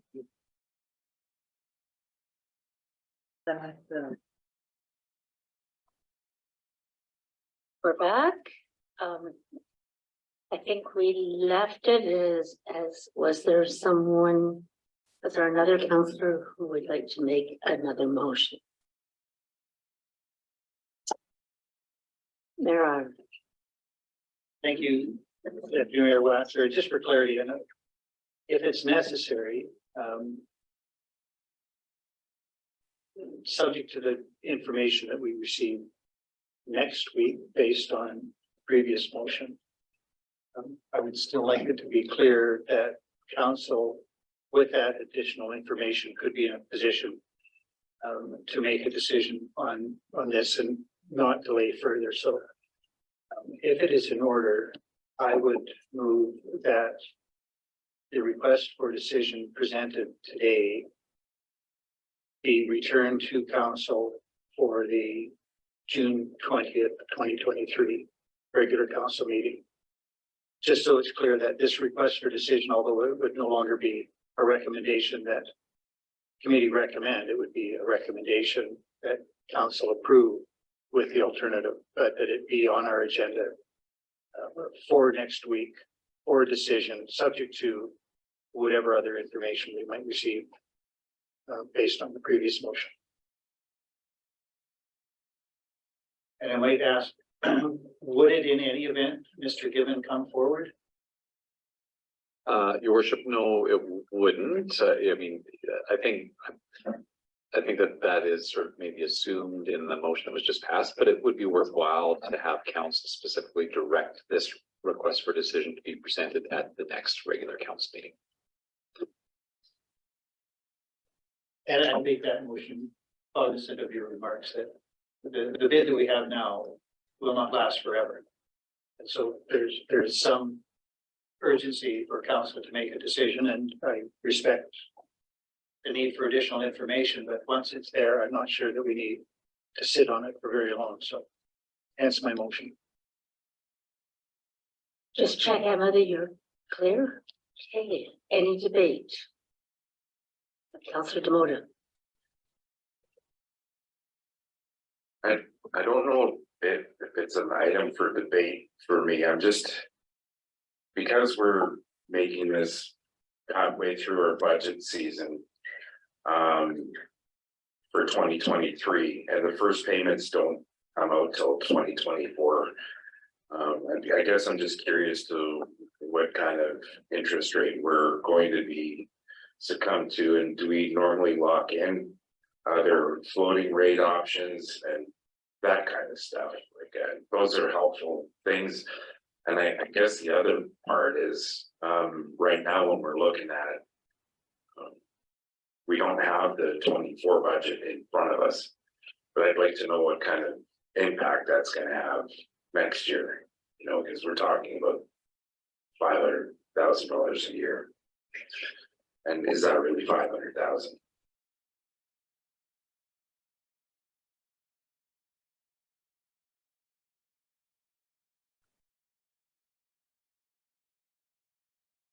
Are you posing that as a question? Well, I'm just wondering with the information that comes forward, if we can have some information with that next week. It doesn't have to be part of an amended thing. I just hope that it's an understood parcel.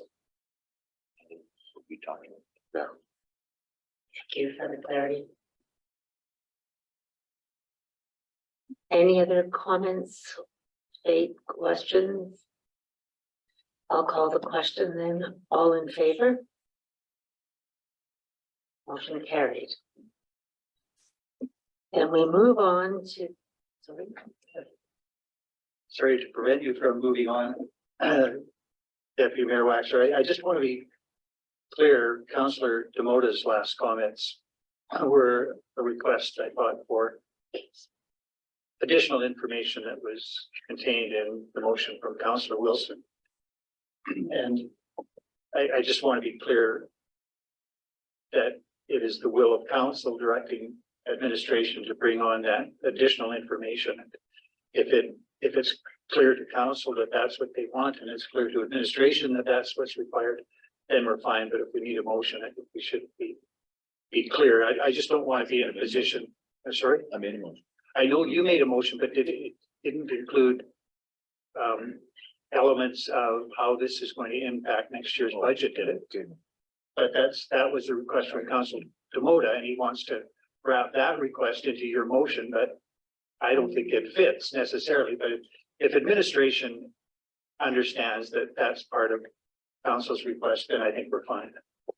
Deputy Mayor Waxer, to the mayor's point, I think Councillor Wilson's motion gave and any other information administration wished to present. You gave us that latitude. I understood from the discussion that there was interest in terms of the schedule of expiring debt payments, which is really, I think, what we would see in terms of impact in future budget years. So we already had that. Councillor Demoda just mentioned some information around the technicalities related to rates, indicative rates of what we, the interest rate that we might be charged. That's easy enough to find. And then, some other technical details like, is there a floating rate? The answer is no, but we can provide you some more information on that. It's a fixed rate for the entire term.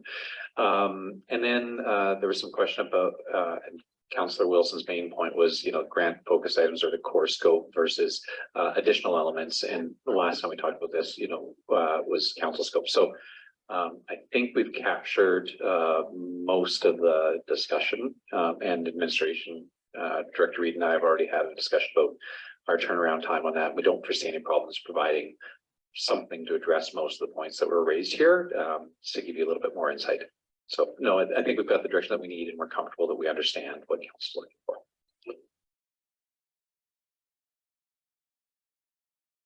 Councillor Melnick. Thank you, Deputy Mayor Waxer, and if I may ask, CAO, given it, with the information you'll be provided, if you could provide in that other a summary maybe of the scheduled debt payments that'll be terminating, and also what was planned for 2023 and what may have changed, so that we can see how dynamic this is, the situation is when it comes to our debt.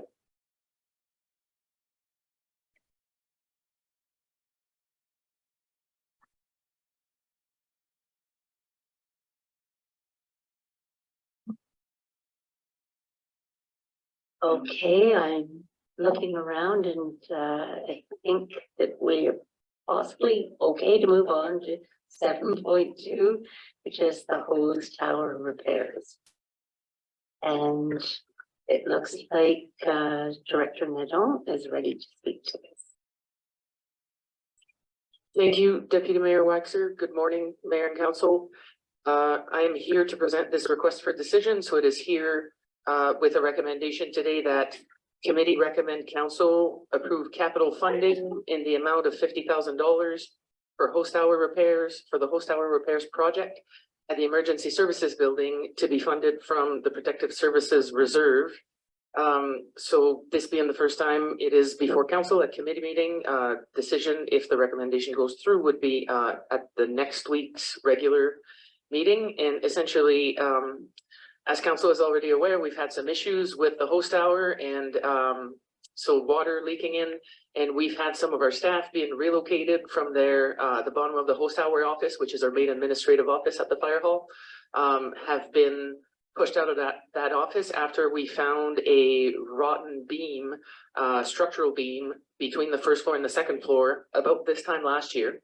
And that was a pretty significant health and safety concern. So we moved our staff out of that office and put some temporary shoring in there until the architectural and engineering reports could be completed. And then this is not part of the report, but it was subsequently that office also went through a flood this winter. So during the very cold temperatures around Christmas, we had a sprinkler line break, which caused extensive damage to the finishings in that office. So the drywall and some of the windows and things like that. So that was all covered by insurance, fortunately, because that sprinkler line break. So remediation in that office has now been completed. So the finishings on the inside are back to what they used to be. But the leak in the host tower has still not been fixed. And we had a pretty significant rain event about 3 weeks ago, and it became pretty obvious that we couldn't move anyone back in that office until the host tower was actually fixed. So through the operations department, we have an engineer's report on what is wrong with the host tower and how to fix it. And there are several items that need to be addressed, but the main one being, if you can picture the host tower on the second level of it, there are 2 doors and 2 decks, and that one of the doors is very obviously where most of the water is coming in.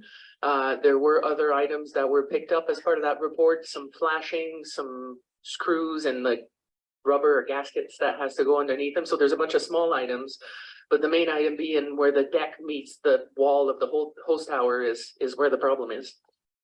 And so our Protective Services Department has been actively involved in recruiting contractors, getting quotes, coming up with a cost estimate. So the amount that is here today is reflective of the engineer's estimate with a contingency on top of it.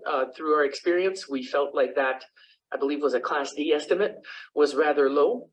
And we didn't want to be in a situation to ask for money and come back and ask for more. So 50 is a bit of a generous estimate, but given that the funding is from reserves, any amount that would not be expended would remain in reserves. And of course, we will aim to find a solution that is workable within this construction year so we can get this situation resolved, but also, of course, keeping a close eye on costs and trying to find a cost-effective solution with contractors being available, which is a challenge at this time of year. But I can say that since I wrote this report last week and now Chief Conti has been actively working on this file, and I'm a bit more optimistic about our ability to actually find contractors to complete the work than I was last week. So again, the request is here as committee recommend council. The decision would come next week if that's how council chooses to proceed, and I'm happy to answer any questions. Thanks.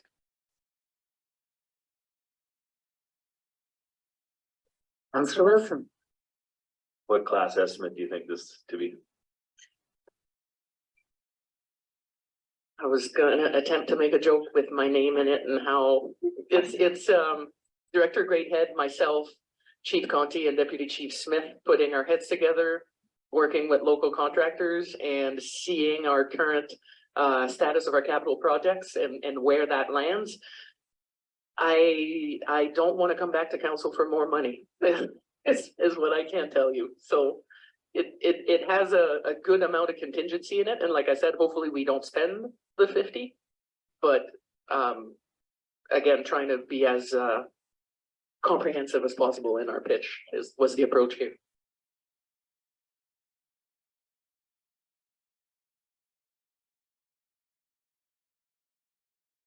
Mayor Ireland.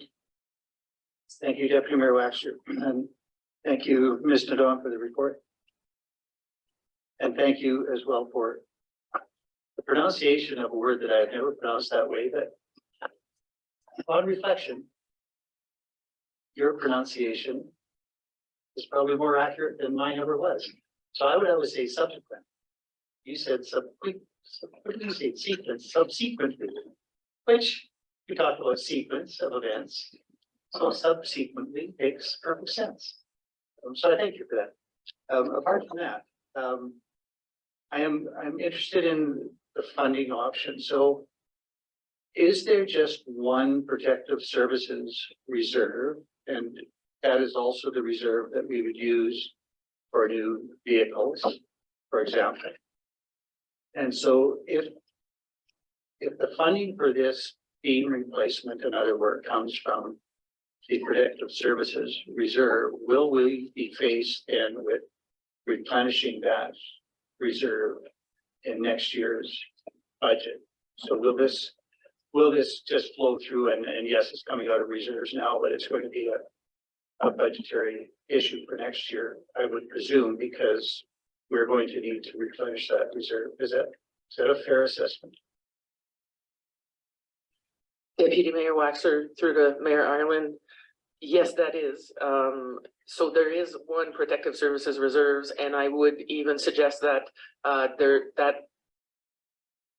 Director Malinchak and I know which reserve that is, but there have been changes to reserves, and it is now an assets reserve. So the protective services reserves was actually rolled into a larger municipal wide reserve, and ours happened to be maybe in better shape than that of other departments, simply from the fact that fire trucks are predictable. When we need to replace them, we have a good idea how much they're going to cost.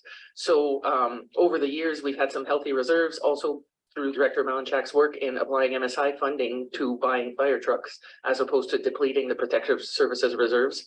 But what I'm getting at is that we do a really good job of documenting our capital replacement for our fleet and equipment. We are not so great at the building part of it. So last year in 2023 operating, I came to council suggesting that we had a $25,000 shortfall in what we should be contributing to reserves. So that was a proposal that was included and passed as part of our budget that did not address any reinvestments in our building that we need to make. And it is becoming very obvious that this building is now over 20 years old, and there are lots of areas that have challenges like this. This leak has probably been going on since the building was built. It just didn't come to a head with a rotten beam and a health and safety concern until recently. But all that to say that, yes, we will have to replenish reserves, not only in the amount of $50,000, but I think for the building itself, we don't have a lot of reserves at all. The reserves we have are for trucks and equipment. And so I think you can expect a request for an increased transfer to reserves or an increased operating amount for building repairs throughout the year. So what we're facing now is we have repairs that are imminent, we have to complete, and we're already exceeding our operating allocation for that. So in terms of the building specifically, we will be requesting and discussing further investments through the 2024 budgeting process. If I may just follow up, is there any other potential source of reserve funding for this project now? Your worship, if I may, Director Nadon's correct that, previously, so as council knows, you have approved a new reserve policy that has restructured our reserves since the year end of 2022. And so our financial statements don't show it quite the same way. But we do have a fixed assets reserve, which its use is for municipal buildings, machinery, equipment, roads, sidewalks. So there's a fixed assets reserve. And the contribution formula for that says that there should be an annual transfer from general municipal operating every year that should be equal to no less than 1.4% of the net book value of the municipality's tangible capital assets. So there's already a formula for contributions to that reserve. And separately, there is also a fleet reserve, which is by the purpose and guidelines where fire response vehicles would be funded from. And that one also has a contribution formula that is 0.35% of the net book value of the municipality's tangible capital assets. So there are already predicted amounts that would be going in to replenish each of these reserves. Director Malinchuk's identified the one that she assesses to be appropriate funding source. And so administration is confident that A, the funding is there within the reserves, and B, that this allocation of funding from reserve won't impact the purchase or replacement of a future fire truck, for example.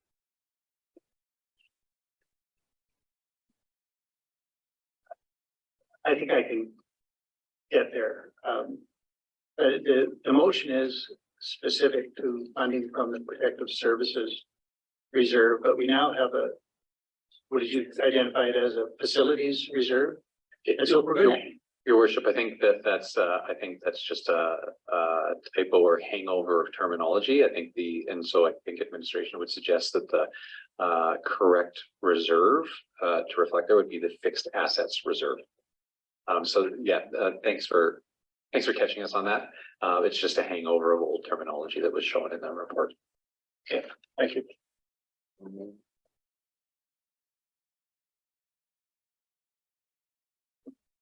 Any further questions? Is there a councillor willing to make a motion? Councillor Melnick.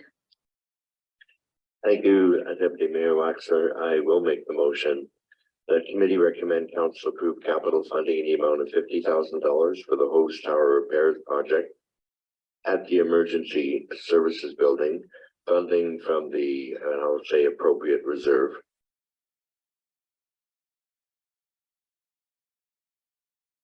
Any debate? Call the question then. All those in favor? Motion carried.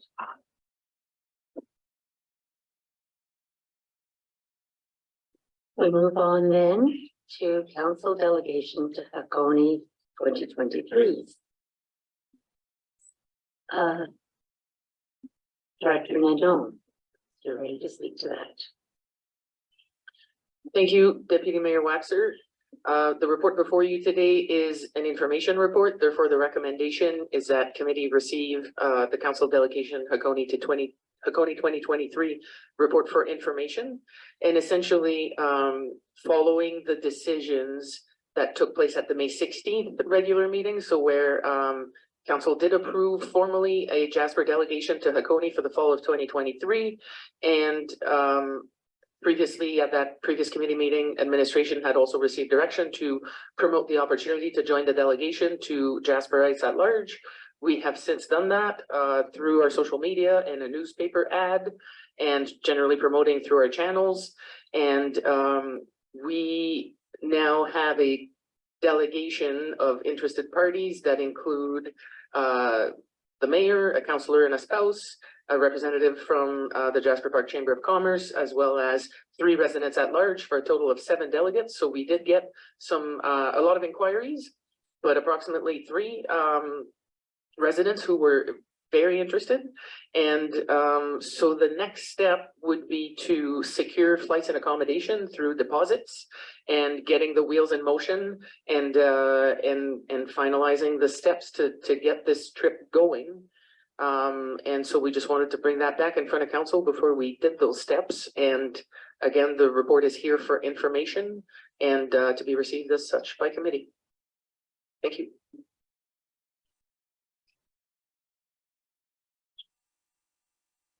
Question. Councillor Demuda. Thank you, Deputy Mayor Waxer. Through you to Ms. Nadeau. I'm just wondering where Tourism Jasper sits on all this, and is there any interest in them sending a delegate as well?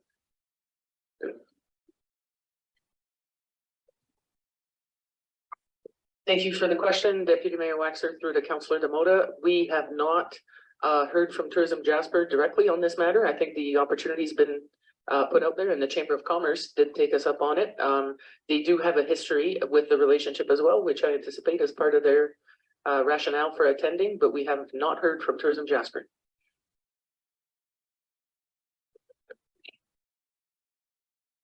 Councillor Wilson. In previous delegations, what's the approximate number that would have gone in the past? I guess 7, not enough. Deputy Mayor Waxer, through to Councillor Wilson, I believe around 10 or 11 was the number in the last delegation. We did have that information in previous reports. I don't remember exactly. I think the 7 delegates does impact a lot of the quotes we got were for group rates, which were for 10 individuals and over. So there might be a change in rate here. That's part of the next step to determine what might happen. But yes, so that is a bit smaller than previous delegations. But I think for Hakone to host a delegation, it's the opposite. That's the problem. As in too many delegates would cause challenges for them to host. Versus I think from a town of Hakone perspective, 7 delegates would be an acceptable delegation size.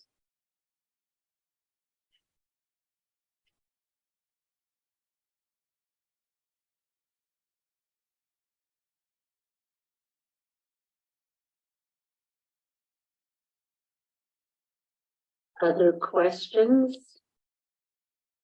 Is there a councillor prepared to make a motion? Councillor Hall. Thank you, Deputy Mayor. I don't think I've actually spoken to this publicly yet, but I support the Hakone delegation this fall. I went to going to the Friday night opening of the Twin City conference that we had.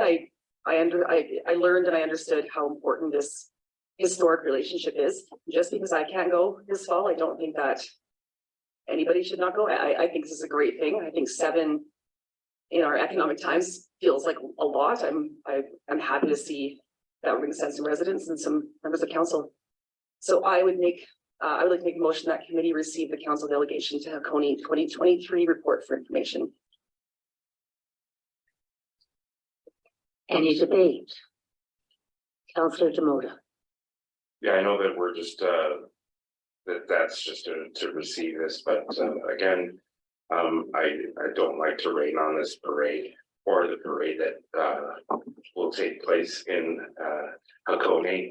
I just think the timing is bad and the optics are bad, particularly on some of the major decisions that we've been making. And I know this is only a $10,000 commitment from this year's budget, just especially in the financial climate that we're in, it doesn't sit well with me, and I don't think it sits well with a lot of people in the community. So I'm just voicing that. I'm for having a delegation there, and I don't think that we're well prepared to be set up for that this year. Thank you. And sorry, again, I'm driving this again home. When we did our strategic planning and worked that through the budget filter and vice versa, this was at the very bottom of the list. So I have a hard time supporting it this year. Thank you.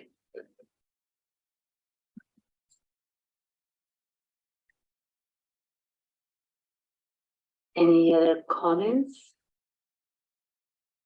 I'll call the question then. All those in favor? Motion opposed. Motion is carried. 7.4 then is Community and Economic Development Fund applications. And it looks like Director Reid is prepared to speak to this. Thank you very much, Deputy Mayor Waxer and Council. So yes, before you is the Community and Economic Development Fund applications, it should say award. So the recommendation is that committee recommend council award $2,500 grants in community and economic development funding to each of the following groups: Jasper Local Food Society, Jasper Pride Festival Society, Jasper Senior Housing Society. The alternative is that committee could recommend any different ratio of grants, I suppose.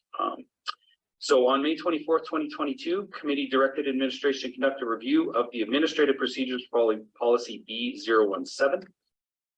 And we did follow through with that. On October 25th, 2022, council approved the revised policy B117, Community and Economic Development Fund policy. We incorporated the resources needed to administer this fund in the 2023 operational budget. First intake of applications to the Community and Economic Development Fund was advertised on April 15th with the deadline of May 15th, and we received 5 applicants, and 1 additional application was received past the deadline. We do have the funding to award 3 $2,500 grants. The 5 applications represented a wide diversity of community interests, and administration has reviewed the applications and scored each using a scoring matrix, which considered how the proposed activities aligned with the funding priorities set out by the policy and fit within the available budget. Administration then scored each application according to how the applicant explained the project need, the community impact, the efforts to identify and remove barriers, evaluation plan for project activities, sustainability benefits beyond the project end, and ability to carry out the project, and then other support and funding for the project. Finally, applicants were also scored based on the degree to which the proposed activities would be accessible to residents. A list of applicants in order of how they scored, as well as a summary of what they applied to do, are presented below. So the highest scoring proposal was Jasper Local Food Society to continue the soup kitchen program throughout the end of 2023. The second highest was the Jasper Pride Festival Society to incorporate larger social program events and activities for the LGBTQ2+ community and to facilitate connections. Then the third highest scoring was the Jasper Seniors Housing Society to assist with site capacity study on the Jasper United Church land. And then the 2 lower scoring proposals were the Friends of Jasper National Park, where they wanted to provide transportation for residents of Jasper to and from certain programs that are run outside the community. And the Jasper Folk Music Festival, where they wanted festival support of field rental, tables and chairs, stage backdrop, and accessibility of the venue and toilets. There is enough funding to award 3 applications. And after review of all applications using the criteria above and the scoring matrix, administration recommends awarding the top 3, Jasper Local Food, Jasper Pride Festival, and Jasper Seniors Housing Societies. The interest in the fund has been tremendous, and we hope other organizations consider applying again in September, and they will be considered for the 2024 funding cycle. So there are some key impacts or connections to your strategic priorities: promote and enhance recreational cultural opportunities and spaces, enable and facilitate events that provide opportunities to increase community connections, welcome the expertise, innovation, creativity, and commitment of community members and groups, associations, and businesses, embrace our growing diversity, and leverage and create opportunities for greater inclusion.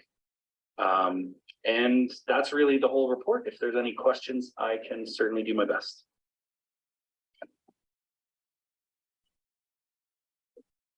Councillor Demoda, looks like you have a question. Don't have a question.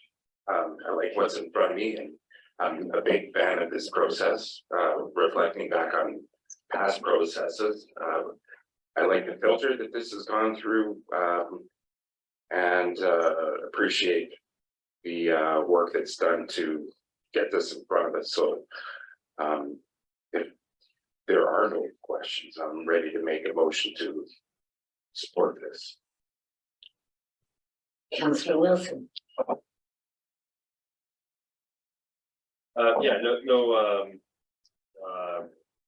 Yeah, I support this as well. I'd just like to suggest though, I see their Jasper Folk Music Festival down at the bottom on number 5, and a lot of what they're asking for is festival support. So that's field rental, tables and chairs, that type of thing. That money would be like going back towards the municipality. So I would hope that we can work with Jasper Folk Music Festival and maybe give them free rent of the field and that type of thing, because it is a community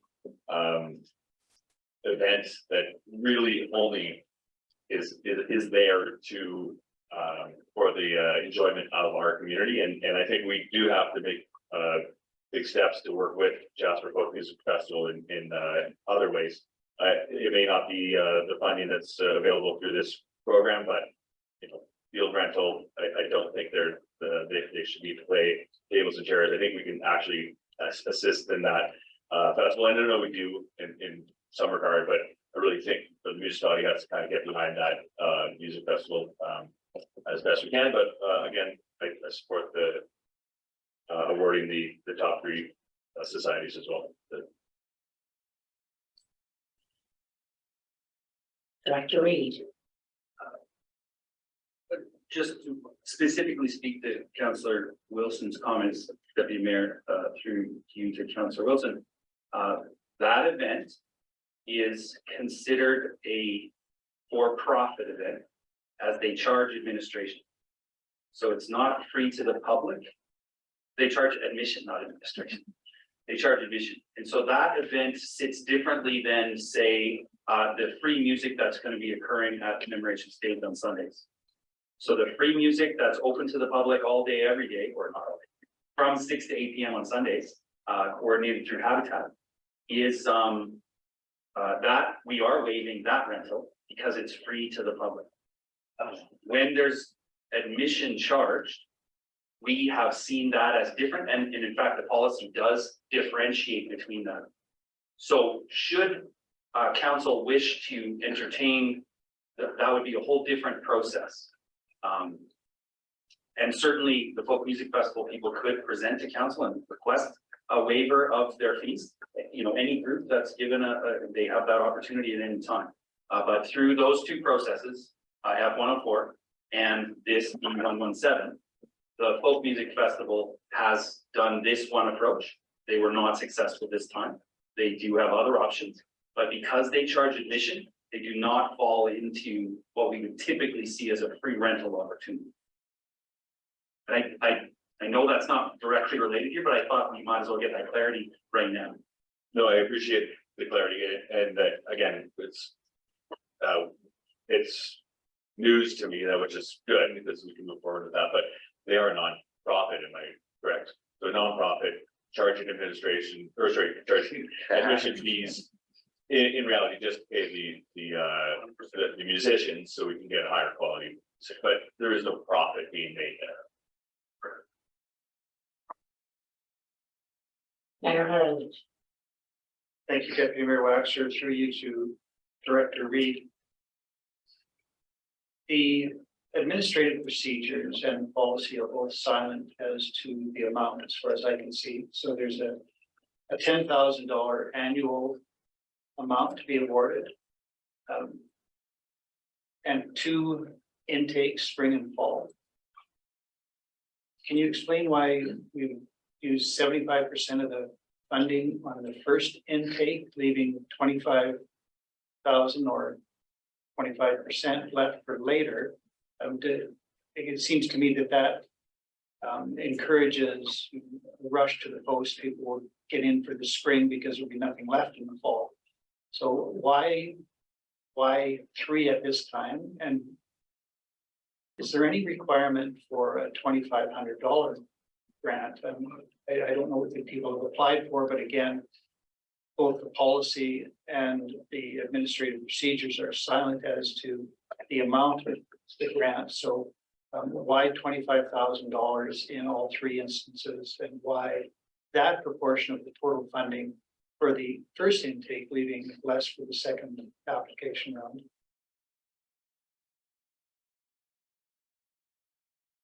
I do not have the policy up yet, but if you give me a moment, my memory of the policy is that they are $2,500 maximum grants. And that was an effort, I believe, put forward by council to ensure that it didn't go to one party.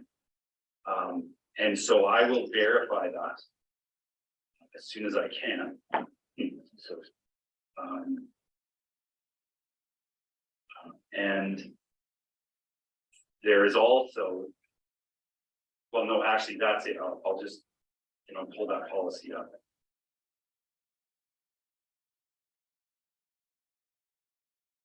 Your worship, well, Director Reed's calling it up. I'll just say that there is, council does have flexibility, and as I said earlier, I think, sorry, in another meeting, council's policies, and you can choose to act how you wish to. The policies provide you that guidance, establish how we're supposed to act as administration. It's up to you on how you wish to act. The decision about if you wish to hold back some money for a potential fall application, it's up to council. You can decide to not award to all 3. You could award to only 1, leaving some more money available for the fall application period. But if it isn't defined in the policy, which I don't believe it is, you have that latitude. Administration judged these as the most worthy of the applicants that came forward at this time. And we thought that it was prudent to have some remaining ability if council wished to use it. And the other thing that's here as well is council has also dedicated some significant support earlier this year to the community group that didn't show up in budget and didn't apply here, and which to a tremendous result through the mural program. And so council remember that and so a portion of that was funded through council special projects, which is also the funding source for this grant program. So there's the service profile specifically for the Community and Economic Development Fund, because it hadn't been approved before budget. In future years, we will likely create an individual line item for Community and Economic Development Fund grant program. But as it is right now, it was sort of wrapped into that council special projects amount. And council will remember that you've undertaken some special projects this year.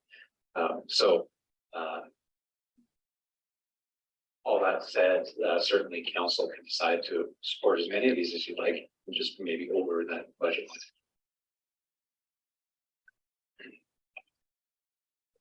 Councillor Demoda. I think in a former policy, you couldn't apply in the same year twice in case you got rejected, but I just quickly reviewed this and I don't see anything in there that is denying the unsuccessful applicants and doing this again in the fall. I appreciate some timelines might not fall in there. However, and I saw that the mayor had his hand up, and that, maybe just a general nod of heads. How would the rest of council feel about just working with $5,000 for this portion? Just throwing it out there for discussion.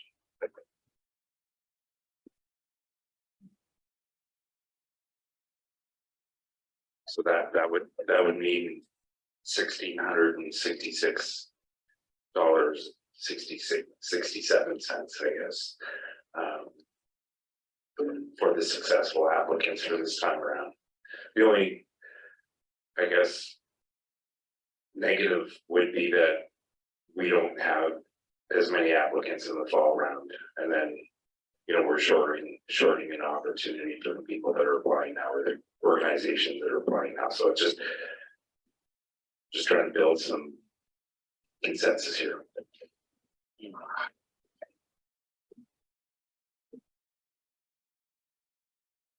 Mayor Ireland. Thank you again, Deputy Mayor Waxer. I think my challenge is simply to understand the administrative mind on this question. And so, subject to whatever comments about the Jasper Folk Music Festival and charging admission. It could have been that each of the 5 applicants got $1,000, or 2 of them got $2,500, or any other variation. It doesn't have to be that 3 would split it and get $1,600 each. So I just trying to follow the administrative process that came to this particular recommendation, and whether there is anything documented in our records, because I don't see it in the policy and I don't see it in the administrative procedures to administer. All I see is that we authorized $10,000 annually with 2 intake opportunities. So it might have been wrong of me, but I sort of assumed that we would give 5,000 in the spring and 5,000 in the fall, but we didn't say that. So is there logic that surrounds the recommendation here in those terms?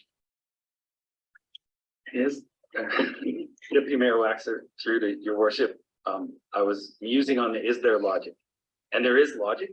So some factual bits. Appendix A to the administrative procedures is the application form. And so I knew I'd seen it in print, but it does not appear until the application process.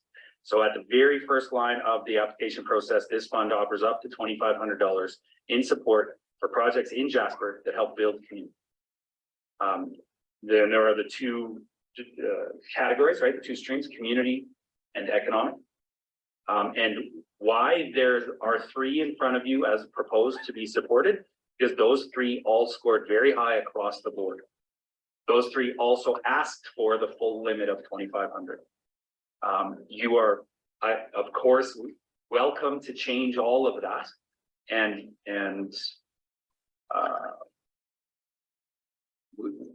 administratively, if only one of them scored high across the board, we would only be presenting one to you.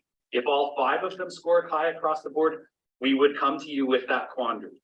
But there was a clear delineation here, and they did ask for the maximum. So that's why you see the administrative process gets us here. Does that answer all of it? Very articulately. Thank you.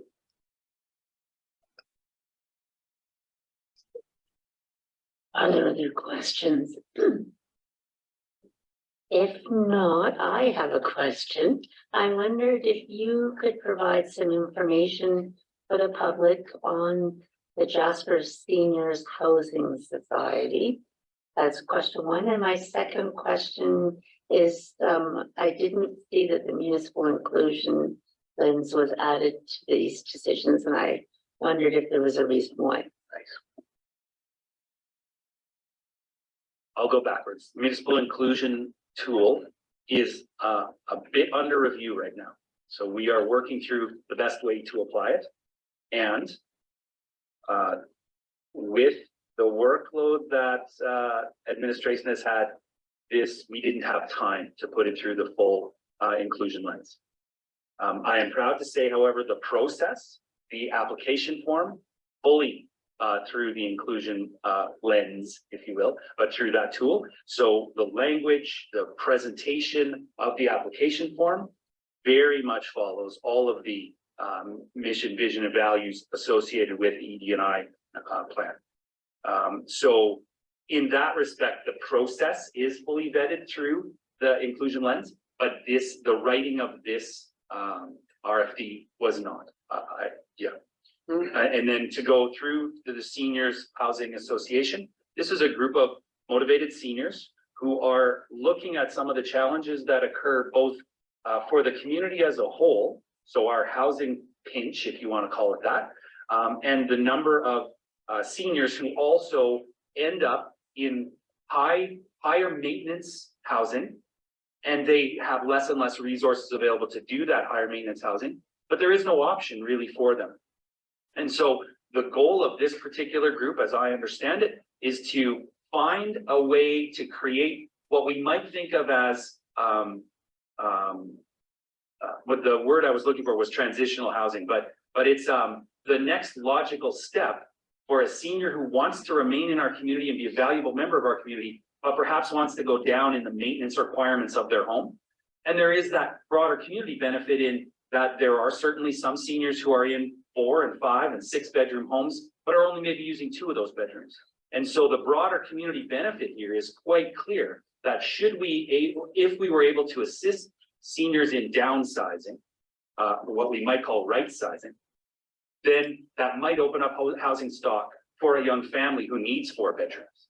And so that larger goal is really admirable. And this group is very motivated, and they are working with the United Church to see about that land that the United Church has, which we can all think of as just off Geeky there, that sort of treed area.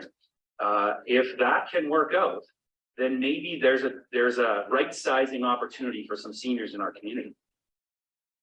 They have to start somewhere, and so they've asked for funding to see if this is even quote unquote feasible on that land.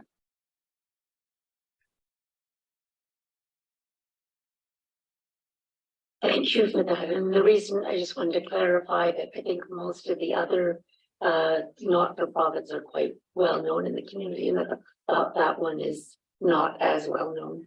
So it was important to get that information. Councillor Demoda. Yeah, I appreciate your question on the scoring for inclusivity, and although, you know, I kind of regret hearing that we didn't have enough time to apply that. But when I read through this and went and looked at the relevant legislation at the bottom and clicked on equity, diversity, and inclusion policy, it seemed like the decisions were still based on that relevance. So I'm comfortable again with where we're at with this one. And I do appreciate the fact that, you know, it might have been missed out on the scoring, but if it's still getting filtered through that process legislation, and I'm comfortable with the decision. Director Reid. Deputy Mayor Waxer, through to Councillor Demoda, that's a great point. I will clarify, the only thing that was not put through an ED&I lens is the writing of this RFP. So just the language used in this one piece of paper you see in front of you.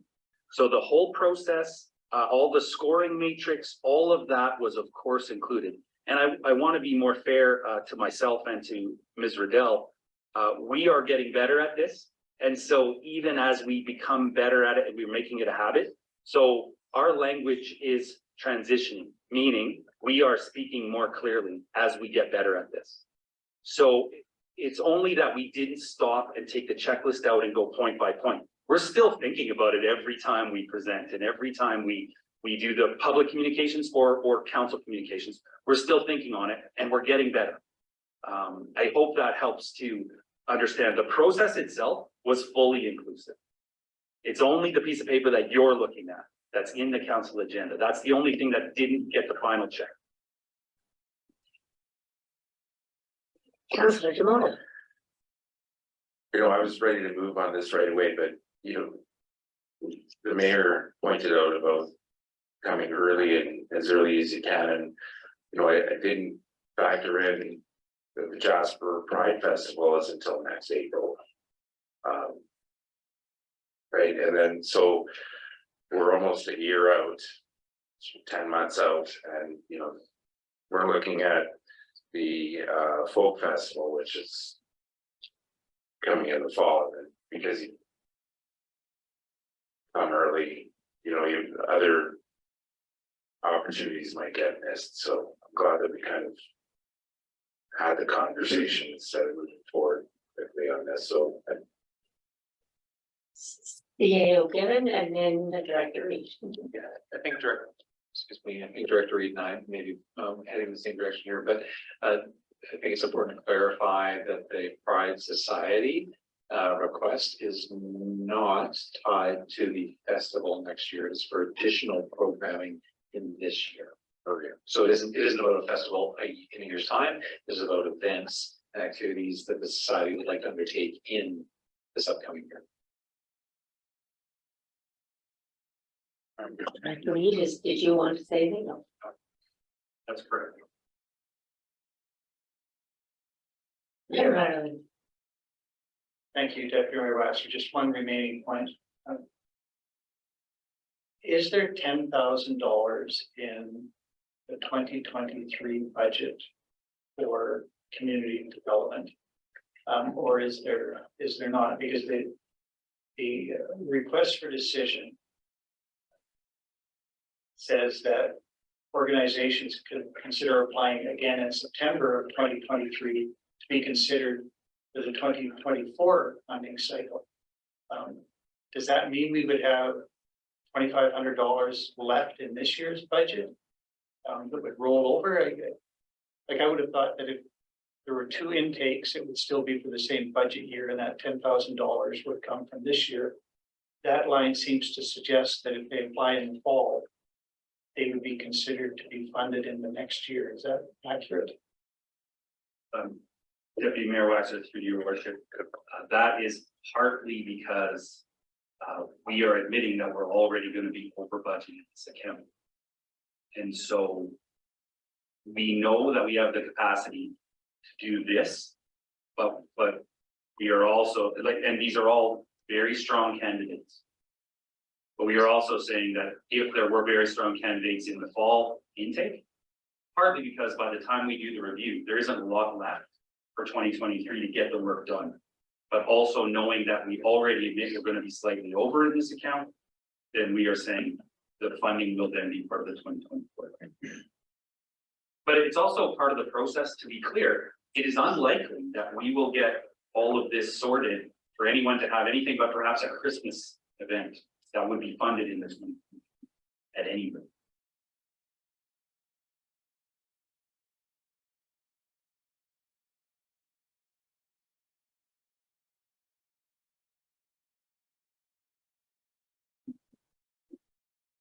Any other questions? Or is there someone prepared to make a motion?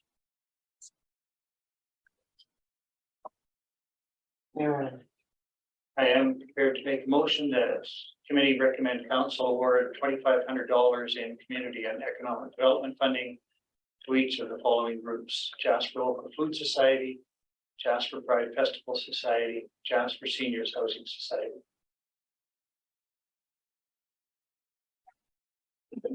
Any debate? Which motive? I have a friendly amendment. That committee recommend council charge administration to award. Do you accept that?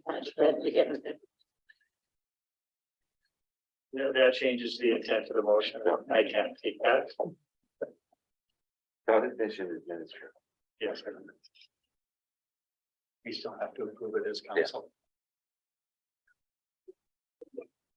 Shall I call the question then? All those in favor?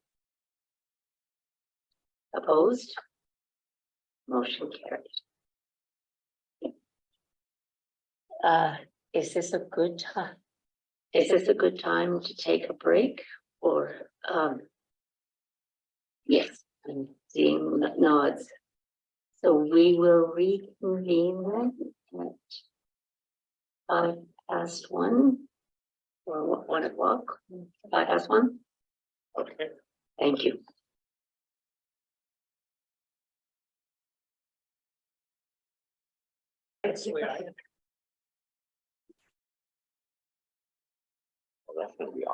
Welcome back. I believe that we completed the Community and Economic Development Fund application, and we'll now move on to 7.5, the Strategic Facility Plan RFP Award. I see Arrow Given. It looks like you're ready to speak. That's right. Thanks very much, Deputy Mayor Waxer. We're here with the recommendation that committee recommend council increase the toll budget for this project to $106,705 using the Municipal Sustainability Initiative operating funding, or MSIO, as Director Malinchak would probably call it, and the committee recommend council award the strategic facility plan to reimagine architecture. As council knows, the municipality had an interesting evolution with many municipal type services being delivered by other entities prior to the incorporation of the municipality. As a result of that unique evolution over time, the municipality's infrastructure really shows it, where some of our facilities are prior to the 2001 incorporation and were developed by others. Some are post-incorporation and developed by the municipality itself. Well, we have others where we're actually using space that's owned by other entities, specifically the former CFS, Community Development, Social Services side that is in the current provincial government building. We also have some significant challenges, as council knows, with aging facilities that are getting further on in their lifespan and starting to need increased capital reinvestment. And we also have increased space demands as municipal programming has changed over time, and looking forward as we expect it to change more into the future. So with all of these things at the forefront, administration in the 2022 budget recommended the council include some capital dollars for a space needs analysis, as we were calling it at that time. But essentially the purpose of the project would be to bring in outside expertise to examine our current facilities and make recommendations about where we should be going in the future in terms of the types of facilities, alignments, and life cycle planning. So to advance this type of planning, administration developed a RFP for a strategic facility plan, and I'm going to use that new term rather than the space needs analysis, because that's what we used in the RFP. We posted that March 24th, and the RFP asked proponents to develop a plan which would identify the type, quantity, and location of spaces to fully support the municipality's business initiatives over a 20-year time horizon. So really saying, given what we can know today about what we plan to do in the future and the facilities that we have, what advice, we want to get some advice on what we should be planning for and where we should be making investments. I want to be clear that the scope of this project isn't down to detailed design of any of the items, but really that guidance to administration that would enable us to do future budgeting in a more strategic way. Specifically, the scope of services included requested in the RFP were in-depth analysis of our existing facilities, including their location, their current capability, their current utilization, and their current conditions. A review of the municipality's strategic plans and business plans and future staffing plans. An incorporation of the perspectives and knowledge of the facility managers and operators that are running our buildings today to get performance information from them. And ultimately the development of a achievable, affordable plan that translates all of those combined goals of council's strategic plan and administration's business plans into an appropriate facility response. You can see some of the major activities that the consultants were asked to address in their submissions. I won't read through them all. 2 valid submissions were received by the submission deadline of the RFP and evaluated by myself and the acting municipal buildings and asset manager. We evaluated the submissions on 4 criteria: their related project experience, the methodology that they're proposing, their understanding of the project, and their overall budget. I'll just jump kind of ahead. Both of the submissions were substantially over the budgeted amount. The proposal from Reimagine was over the budgeted amount by $76,000. Well, the bid from the other proponent was over by just slightly over $450,000. So quite a wide range in terms of the 2 costs that were submitted there. And so administration evaluated both of those, recognized the costs, and have a recommendation for you here that we award to Reimagine Architects. Their organization is well known in Alberta. In fact, council may have heard of them over the years. They were previously Manask Isaac Architects. I've worked with them in projects in the past. And they've been in operation in Alberta since at least 1997 under that previous name. They have a staff of approximately 80 that contains all sorts of subject matter experts and technical folks, and they have offices in Calgary, Edmonton, and Vancouver. Their proposal includes 2 multi-day site visits to Jasper, so 2 different instances where they will come to Jasper for multiple days. That wording was maybe a little bit confusing, but they'll work directly with council, administration, facility operators to get a detailed understanding of our buildings and how we use them today and how we hope to use them in the future. And then they will, through the course of their project, deliver 2 interim discussion papers to administration, make sure that we're apprised. So rather than sort of keeping everything in a black box and coming out with a surprise at the end, we'll be apprised of their work on an ongoing basis. So as I referenced, the amount is significantly higher than administration forecast in the budget. And I just want to clarify that this is not a project that is over budget. This is a project that was under budgeted. Realistically, administration expected that this type of work could have been possible in that range. The market so far tells us differently, but it is still very important work. Administration believes that the plan process continues to be a very important project for our organization because it will guide all of our future capital project planning and budgeting and will inform future budget discussions for council. Ultimately, we believe that not having a plan in place that considers all of these different factors will really limit our ability to effectively serve residents and plan in a way that is cost efficient. Planning as we have been on a somewhat ad hoc basis, as you've seen today,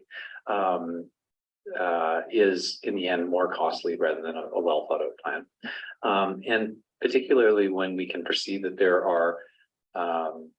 there have been over time changes in the services delivered by the municipality. I think at incorporation, there was some sense that some services were sort of external, slightly aside from municipal operations. And over time, we've recognized that really many of those services are actually core to municipal operations.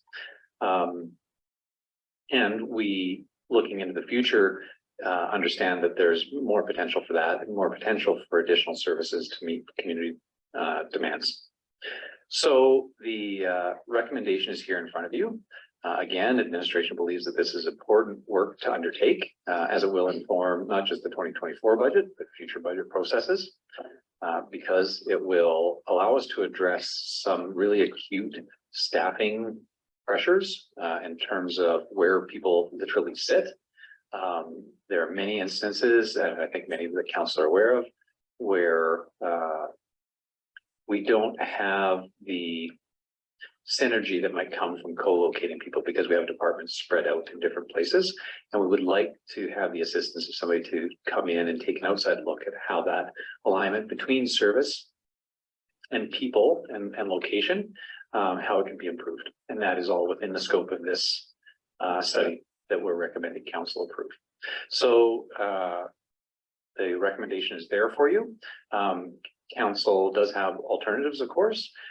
Council could choose to cancel the space needs analysis project for 2023 and refer the item to the 2024 budget discussion, or council could choose to consider that project in the overall context of the capital budget and continue work on it in some future year.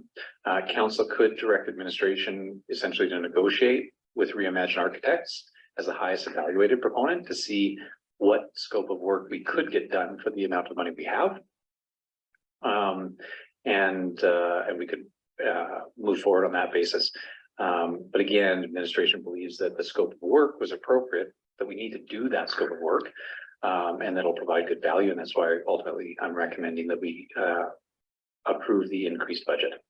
In terms of funding, Director Malinchuk has identified that there is MSI operating funding available that can cover off this difference. Other than that, Deputy Mayor Waxer, I'm happy to answer any questions.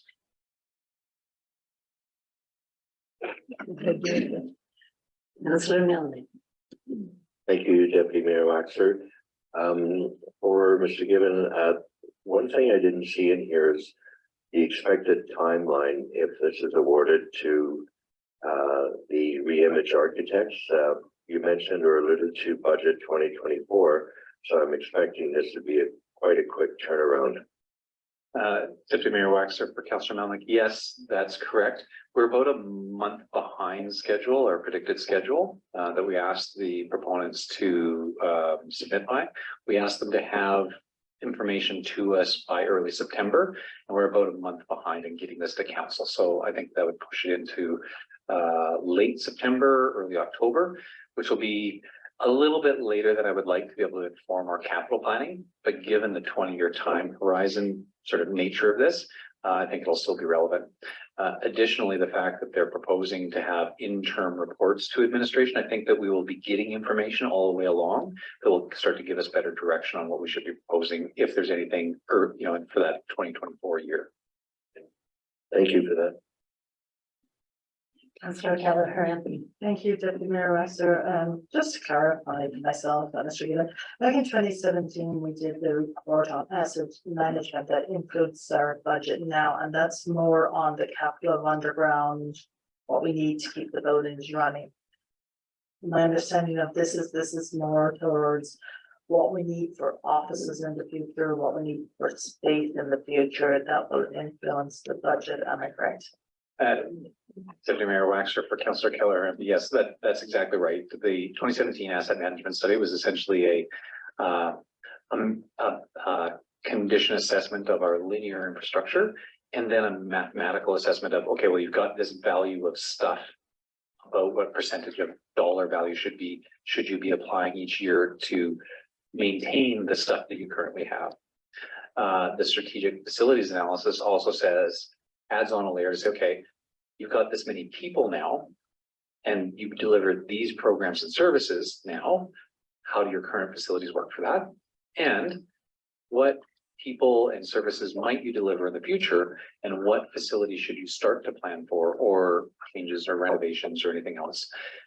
It also does take into account asset management cycles. You'll see that one of the focuses that we had in the major activities section of the report was a request for proponents to focus on maintenance as a primary asset remediation strategy, not replacement, but saying, look, we're not looking to do wholesale replacement of facilities, which is challenging in Jasper's context.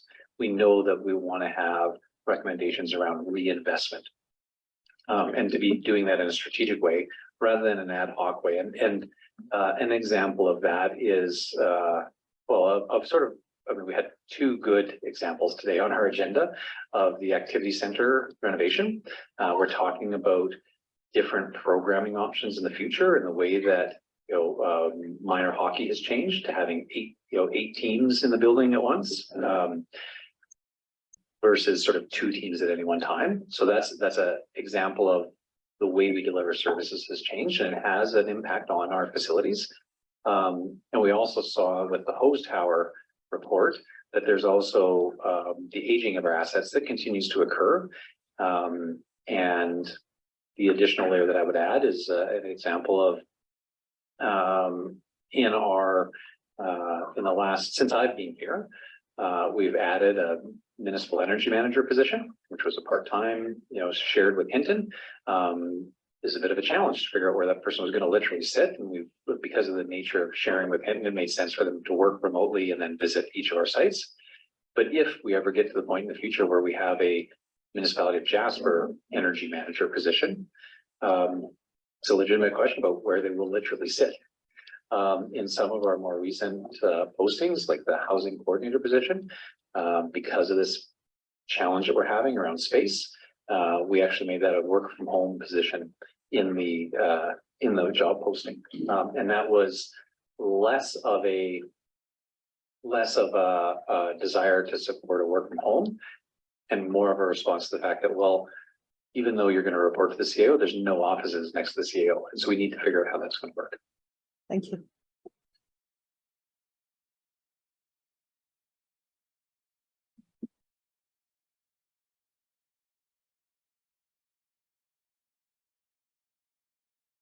Other questions?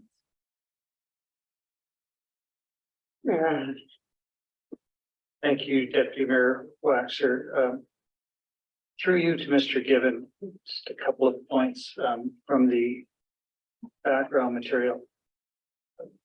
170 people working for the municipality, is that full on summer staff? I think that number fluctuates, so that would be maximum, and it would include seasonal workers and Seasonal workers and casual workers. So that's the up end, the top end of the number of people that receive pay stubs. You know, the municipality of Jasper pays in a year, which could be anywhere from an hour to, full-time employment.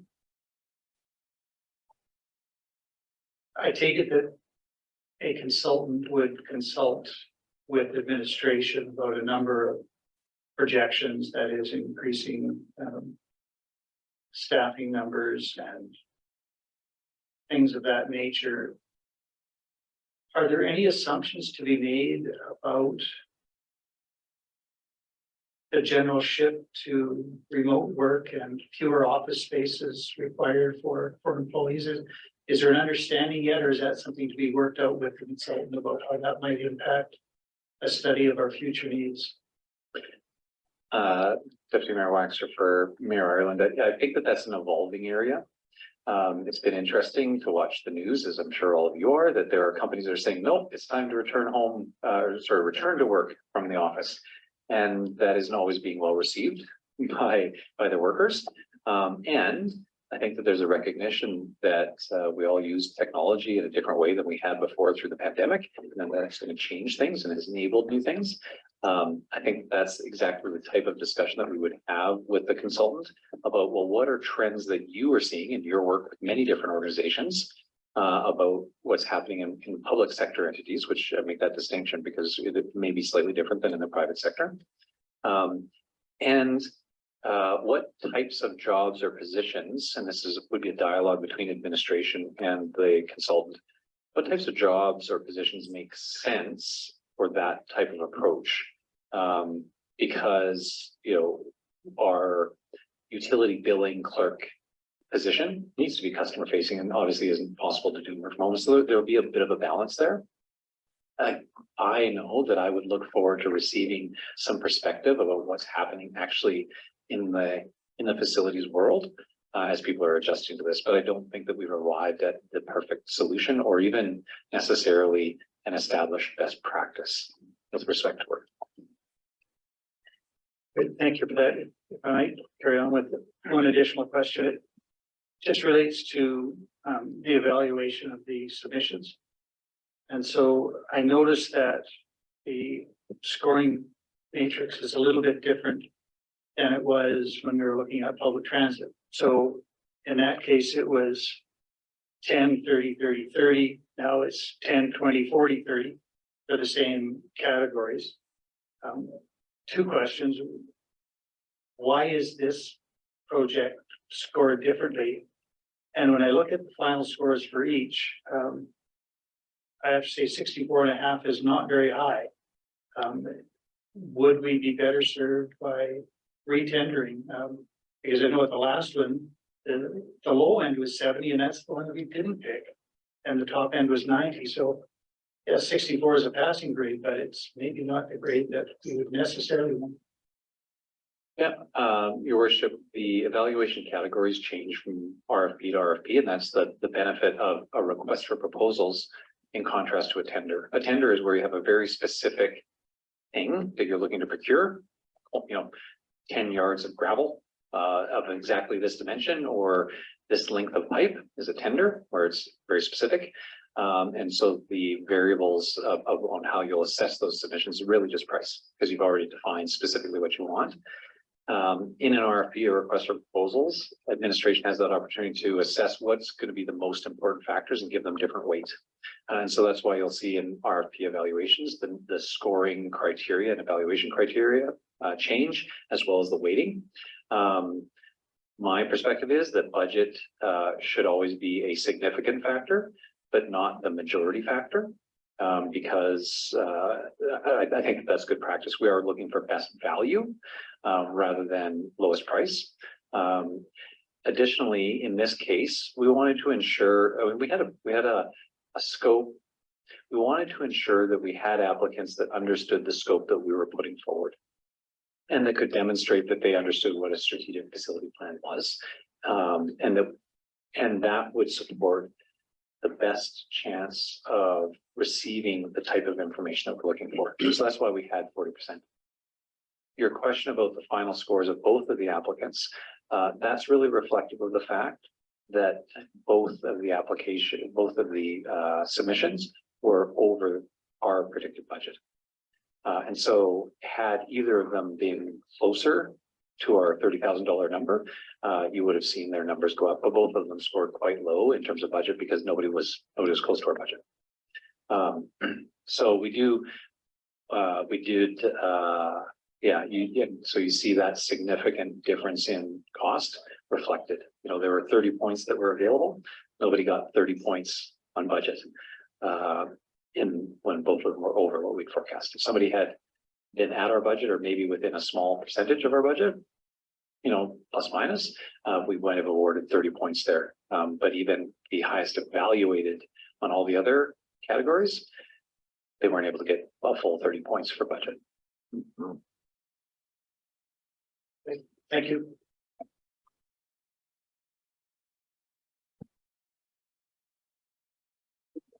Councillor Demoda. Thank you very much. Appreciate it. Through you, Deputy Mayor Waxer, to Mr. Given. I was just trying to go back to see on the initial decision that was made for the $30,000 from for this year's budget. Did that initially come? Is that taxpayer funded, or was that initially from MSI funding as well? I would Deputy Mayor Waxer, for Councillor Demoda, I would have to look to confirm. It was listed as a capital item. And so most of our, well, we have a mixture of funding sources for our capital items. It was not a taxpayer funded operational item. I can certainly look to confirm what the funding source, because it should be listed in the capital document. Right. And that's important to distinguish between the two. You're right. Like, so it's a capital expenditure. And but so yeah, just again, because talked quite a bit about spending money, and we're gonna have another item come out that's going to affect more money being spent, and you know, just trying to be conscious of you know, what's actually being done here. So if this isn't going to come at you know, an added taxpayer expense, then you know, I want that to be clear as well. So that's 76,000+ is coming from a different area that isn't locally requisitioned. It's still taxpayers' dollars, not heard of, but not from just Jasper locals. Deputy Mayor Waxer, for Councillor Demoda, that's correct. This is money that has been allocated to the municipality by the government of Alberta. We could obviously use it for any purpose, or you know, for a defined set of purposes in which this qualifies. But it is not require the municipality to take additional tax revenue to support this.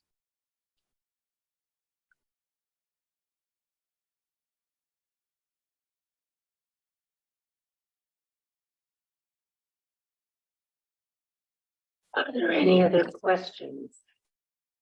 Yeah, good. No, I just wanted to specify that the 2023 capital plan identified the space needs analysis as funded from restricted reserves. Okay. Mayor Ryan. Thank you for a second opportunity. And in the absence of other questions, I'll grab that opportunity. And I will say that I need some convincing. It just seems to me that this sort of analysis is sort of inherently internal to the organization. No consultant is going to understand either our existing assets or our needs quite as well as those who work in that system every day. But I understand as well that there might be capacity issues.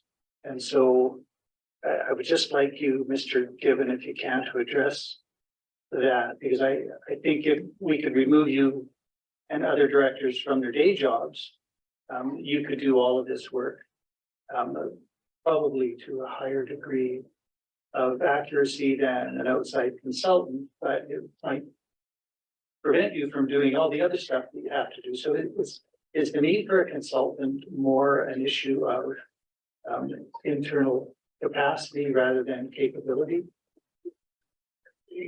Deputy Mayor Waxer to Mayor Island, if I had to assess sort of the need for expertise versus just the staff, internal staff capacity and time, I would say that this is needed 90% due to the technical expertise required.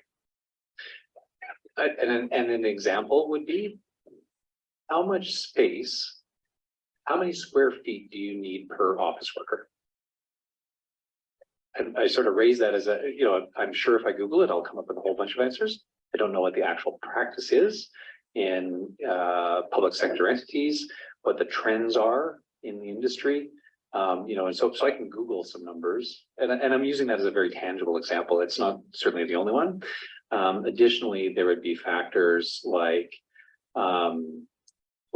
condition assessments. We're certainly not getting detailed facility condition assessments for this cost. Council will remember that we, with the Aquatic Center, we did do a facility condition assessment. I think it was somewhere in the order of $150,000 to do that detailed look at the condition of each bit of the Aquatic Center and give us technical information on which bits need to be replaced. So we won't get that. But I do know that, you know, our level of knowledge in this area is lower than the assembled team that a consultant could bring on. And as we start to talk about things like increasing the size of our fleet over time, I don't know what the standard is for how many, you know, and so these are things that outside consultant expertise, they would know that. Certainly would expect that they would. And that's the type of body of knowledge that we're hiring in, is that experience in dealing in multiple municipalities. And I will say that on Reimagine in particular, they referenced Banff, that they've done a facility assessment like this for Banff, looking at 17 different municipal facilities in order to give municipal administration in that community advice on what they should be doing. The CAO reported that they had a good experience and that was a worthwhile project, that they enjoyed working with Reimagine. Your administration won't have the experience of what happened in Banff and in Lloydminster and wherever else. And that's what I believe the vast majority of this is about hiring that outside knowledge, as well as a broader perspective about similar municipalities or municipalities in general.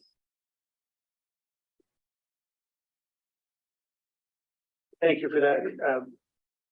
Is it fair to say then that technical expertise component is sort of buried within everything but budget? So it's partly related experience, it's partly methodology, it's partly project understanding. There's not a separate scoring for technical expertise. Your worship, that's correct, because there are a whole bunch of different dimensions of technical expertise. As I think I mentioned in the background about Reimagine, you know, their team includes architects, urban designers, engineers, interior designers, technology, you know, a whole bunch of different subspecialties. And that's the other thing that we're hiring, is a team that can bring in a whole bunch of different subspecialties depending on the different parts of the project. Whereas administration, you know, maybe we could do some part of that, but certainly none of us are interior designers. We don't have an engineer on staff, for example. And so that is the other, I think that most clearly illustrates the benefits of why we would bring in somebody to do this, because they can assemble that diverse range of expertise that we couldn't hope to have internally. Thank you. Councillor Demoda. Yeah, I'm definitely in favor of this, and you know what? Down the road, like when we meet to talk about strat plans and things like that, I wonder what other groups and studies we can bring in to look at efficiencies in other areas, not just structurally or in buildings, but maybe even just organizationally and things like that. And that's no insult to the people that work in here, but sometimes having an outside view from somebody that's a professional in that field could definitely help. You know, the only thing that I'm skeptical about this on is that, you know, this is a recommendation about a need that comes from administration. And in the past, I think we had a study for the activity center and the arena and all that stuff. I think it was called Q2, something to that effect.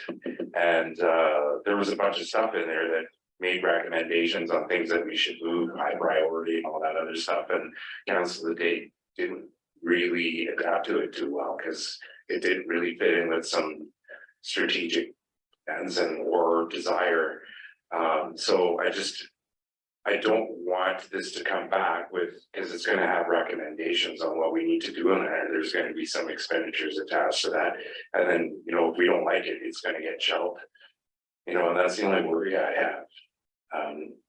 Because it's just, you know, almost every day we're sitting here and we're deciding on budget increases and things of that nature. So I'm just hoping that we're consciously ready for that, and we're going to be willing to move on some of those things that I believe are going to help make our operation more efficient.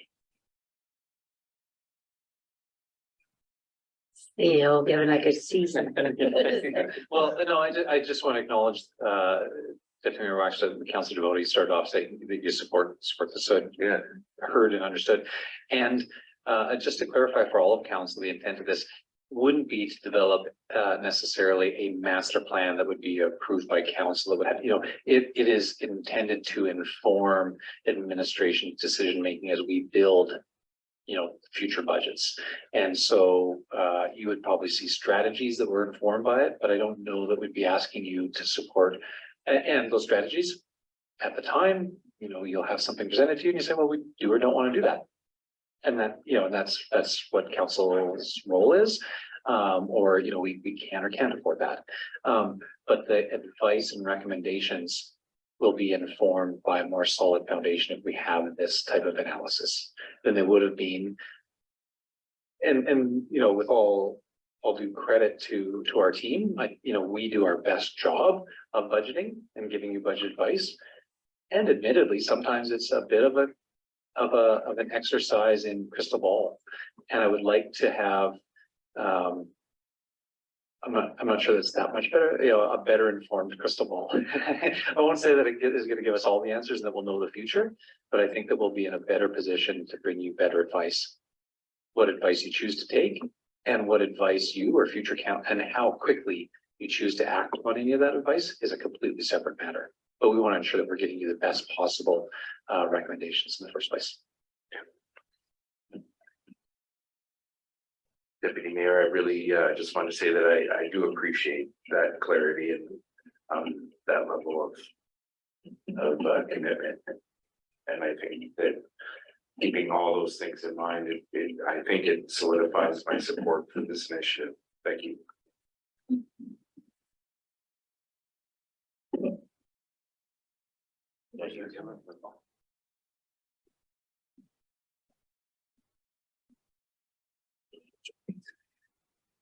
Where that noise is coming.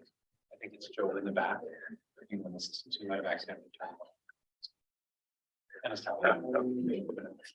I'll put tomorrow. I believe what it's think about this. Nothing like that. Aaron. Thank you for one more kick at this same can and can't keep my thoughts straight. I still have some hesitation about the sort of the raw score and the alignment between our needs and what the recommended proponent can offer. There seems to be still a gap there. I'm wondering though whether there were further views of the RFP and the submissions we got, and whether we could tell that. I remember again on the last occasion, we had an indication that like 30 different outfits looked at the RFP when it was posted on the Alberta Purchasing Connection, and only 2 submitted bids. In this case, we know how many submitted bids. Again, it was 2. Do we know whether others looked at the opportunity and decided for one reason or another not to submit a bid? Your worship, that information is knowable, but I don't have it at hand. So I certainly could find that out, going back into Alberta Purchasing Connection, which provides that sort of info. I just don't have it at hand. The one thing I would say is that this is, I think reflective of what we're seeing on the capital side as well, is that there's work out there. Firms are busy. And projects are frequently getting a small number of bidders, certainly on the capital side, as we saw. And this may be an indication of a similar thing happening on the technical expertise side. But I don't know that for a fact. I'd be happy to be able to gather some information, circulate that by council about how many views there were of the opportunity. Thank you for that. My hesitation both ways is that it's impossible to know what would happen if we re-tendered. Maybe everybody that has an interest has already seen it, and that's the best we're ever going to do.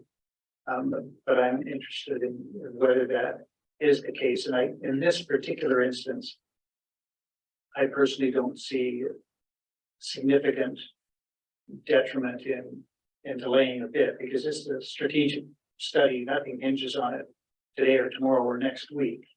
But I just wonder whether we've tested the field enough. And I also wonder whether the RFP that went out indicated the budget amount, which was 30,000, and people looked at that and said, well, I'm not going to waste my time for a $30,000 budget. If we now realize that 30,000 was not in the ballpark, and had a recognition that we might need an increased budget, and reoffered, whether we would get more or better response. I can answer at least one part of that. I don't believe that we included the amount of the budget item in the RFP. I'll say that generally, I won't say it's like our consistent policy or practice, but generally we don't include that. We may in some instances, but we won't really want to see in a request for proposals. We want to see what the work that we think we need will cost, and let the market tell us what that is. There may be other instances where municipalities choose to be a bit more cagey about what the budget amount is, because in some types of work, all of a sudden the work is exactly what the budget amount is, when I think some councils will have questions about whether the work could have been done for less. So I don't think it's a standard practice to include the budget amount in the document. And I have a high level of certainty that we didn't include it in this case. And I would accept that, probably not, but even so, our records are wide open. Anybody could look at the records of our minutes and see that council previously passed a motion to increase the budget $30,000 for this particular project. So it's not hidden from anybody who chooses to look for it.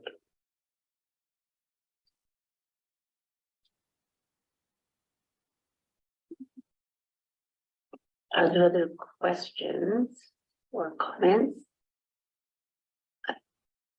Seeing none, I may make a comment that I'm kind of intrigued by the concept of this study, and that I think to some degree, as time has gone on, we've grown like Topsy, and we tend to, think that things are the way they are because they should be, but it's quite possible that there's other ways to make better use of the existing space that we have.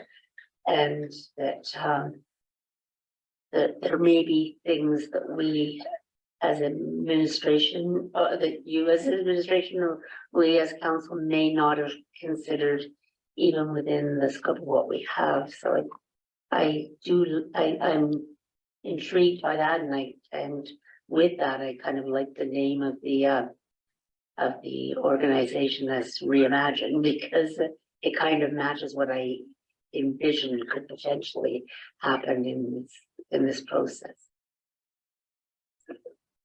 Deputy Mayor Wax, I'll say that, you know, the municipality is, as I covered in the background, we really have arrived where we are in a well-intentioned, certainly not with any malintent, but we've arrived where we are in I think overall in an ad hoc manner.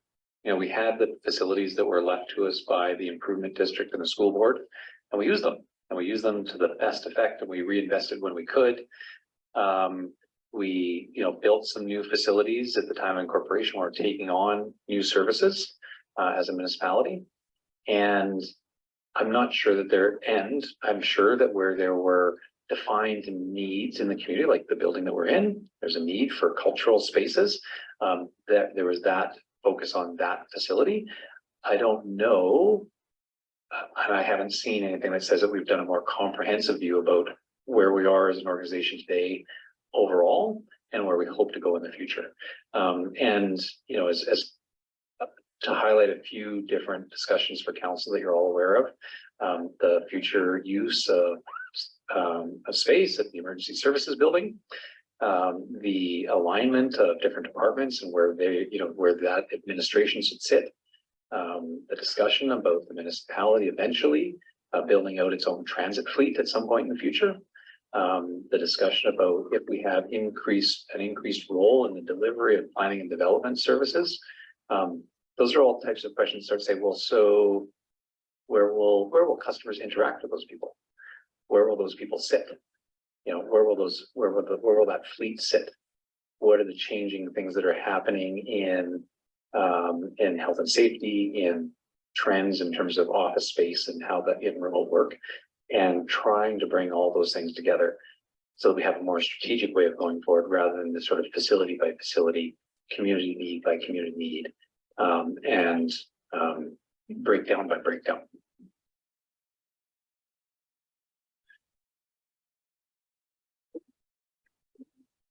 I think I would also say that change is difficult too, and that perhaps having a study looking at that would make it easier in some ways. Councillor Melnick. Thank you, Deputy Mayor Waxer, for Mr. Gibbon. You had just alluded to the various changes that are upcoming in the community, potentially transportation, land use and planning and so on. Were those identified in the RFP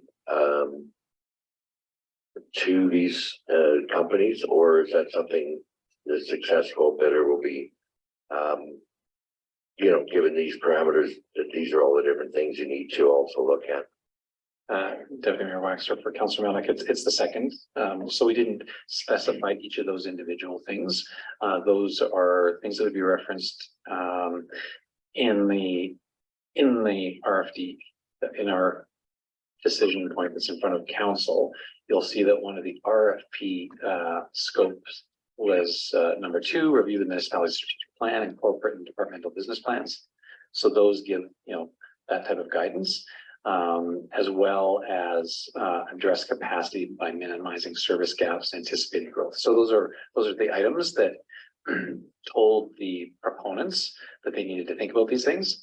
We told them the list of in-scope facilities, like essentially the facilities that we have today. And then we expected them to propose a project methodology that would demonstrate to us that they were going to talk to us about where we're going to go. And then we'd have the conversations about those specifics. Thank you for that.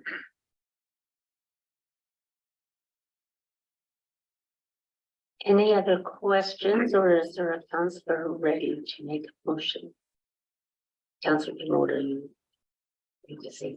Oh, I was just looking Ratchet, and I'm just a little bit disturbed because he did it to me again, and this has happened in the past where he used the term return to tender, and I get the Elvis song in my head, and I'm like, he's got to come up with some lyrics for that song now, because I mean, he's a poet. I need to know, but anyway, I think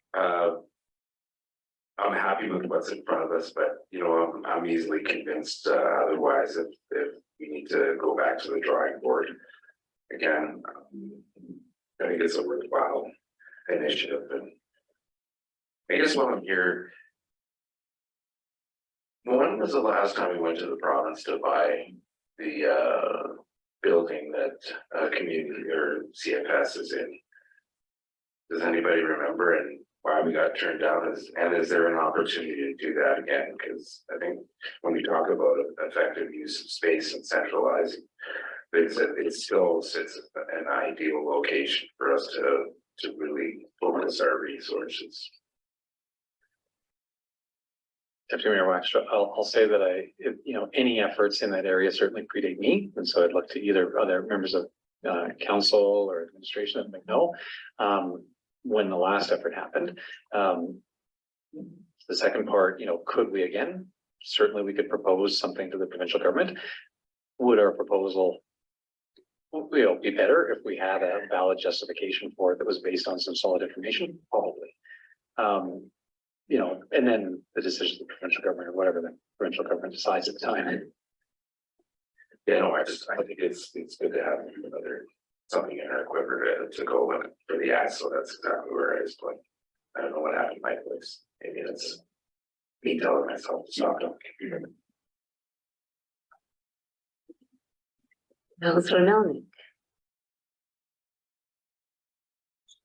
With Councillor Demota's most recent comment, I would then recommend that committee recommend council increase the total budget. I move that committee recommend council increase the total budget for the strategic facility plan to $106,705 using $76,705 in municipal sustainability initiative operating funding, and that the committee recommend council award strategic facility plan, the strategic facility plan to Reimage Architecture.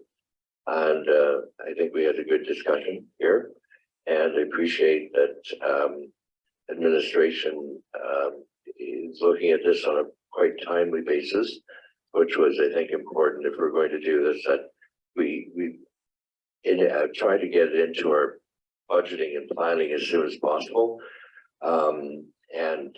I think it's going to help us as we look at the total 24 budget, and also how it could influence 25, 26, 27.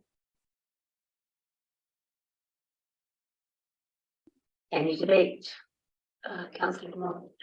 Yeah, I'm just wondering, because initially this does show up in general administration as a capital from restricted funding. So was maybe the insight in last year wasn't to use operational funding from MSI for this, and is there still an opportunity to do the full thing from there if it's considered an operational funding effort? Then maybe we can use that $30,000 somewhere else. If just an idea.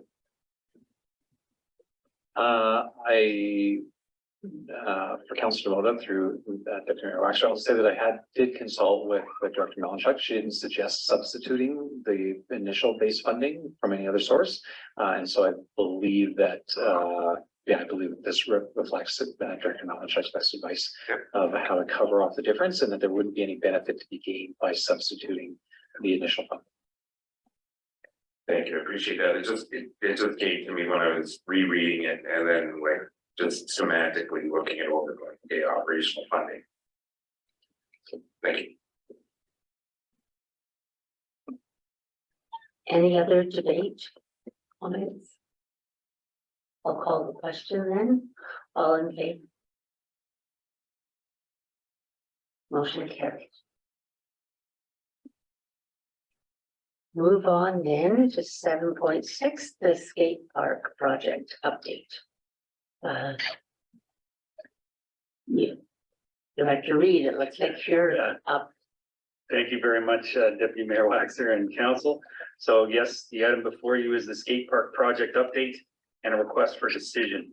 So the recommendation is that committee direct administration enter into formal agreements as required for the development, delivery, and ongoing maintenance partnerships with the Jasper Skate Park Committee for the Jasper Skate Park project.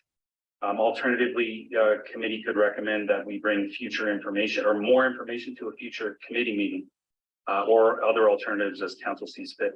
So a background, as council as the community and the community are well aware, the Jasper Skate Park Committee has been doggedly pursuing a dream of one day delivering a proper, permanent, welcoming, inspiring skate park to the community of Jasper. This work has been going on for over a decade. And in April 2023, the committee presented to council the exciting news that they were nearly at their fundraising goal and are getting ready to move to project planning and ask for the municipality's assistance. At the April 18th, 2023 regular meeting, council passed the following motion that council receive the presentation and direct administration to work with the Jasper Skate Park Committee on preliminary steps to move the project towards construction. Since that motion, the Jasper Skate Park Committee and administration have met several times, formulated a project plan that will enable a 2024 build of this exciting new project. The next step to secure this timeline is to officially document the partnership deliverables and roles to ensure clarity and completion of all necessary tasks. This will allow the Skate Park Committee to secure the spot in the 2024 build season, as well as guard against inflationary and other market pressures being seen on other projects locally and around the region, which seems to be a bit of a theme to today's council meeting. There are, of course, the handful of very relevant strategic priorities, as council is well aware. I think I've read these 3 times today, so I might just skip over. I will proudly say the municipal inclusion assessment tool has been applied to this RFP, though even looking at it now, I can see some simple language opportunities that I did miss. The $1.1 million project is nearly 100% funded at this time by grants and donations that the Jasper Skate Park Committee has raised themselves. This does include the $300,000 Municipality of Jasper contribution within the approved 2023 budget. And with that, I am open to questions. Councillor Demoda. Not protecting your voice. Yes, was that you sent me a message there, Deputy Mayor? I'm just wondering, because of the news that we got before the weekend in this agenda with the cost overrun on the arena, I'm sure it's in other people's minds. Like, are we actually guarded from any type of increase because materials have gone up? We haven't secured any materials yet, and if it's the same ratio, we're going to be looking at $1.5 million. So that's Director Reed. An excellent question, Deputy Mayor Waxer, through to Councillor Demoda. An absolutely excellent question, especially with the tone of today's meeting. And what I can tell you is that the Skate Park Committee has contract in hand with this. It's a tendered contract. So when they sign on the bottom line, it will be for the values that we know. What this allows the Skate Park Committee to know is that they are supported in doing that. So they will be signing a contract with known amounts, exactly how much concrete, all that stuff. There is a sort of top end of the contract that should the fundraising not work out, there will be a portion of the project that is deletable. But of course, they're going to continue their fundraising efforts. They have steadily applied for grants as they become available. They have steadily talked to donors in our community and outside our community. And the effort that is being put in now is outstanding. So to answer your question directly, this allows the Skate Park Committee to sign the contract with the skate park provider, which solidifies the cost. that has a level of comfort. But the other thing is worried about quality then. On the other end, right? So. Director Reed. In the RFP here, it mentioned that we've had several meetings, and in each of those meetings, we have been joined by the proponent, the skate park provider, New Line. And New Line has a reputation throughout North America, and they are not really prepared to do what we might call half measures. So there won't be any problem with quality. It may mean, again, that a portion of the park that is currently, and again, we're talking about a small percentage. And also, I should mention that part of this agreement discussion is to discuss exactly what could be accomplished by municipality forces. And so once we have the permission from you to enter into those kind of agreements, then the whole thing becomes crystal clear. So there won't be a quality problem. There may be a size shrinkage, but there won't be a pricing problem or a quality problem.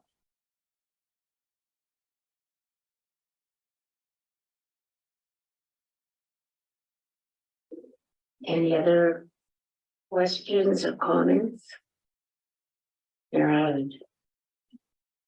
Thank you, Deputy Mayor Waxer, through you to Director Reed or to Mr. Given, if either of you recall.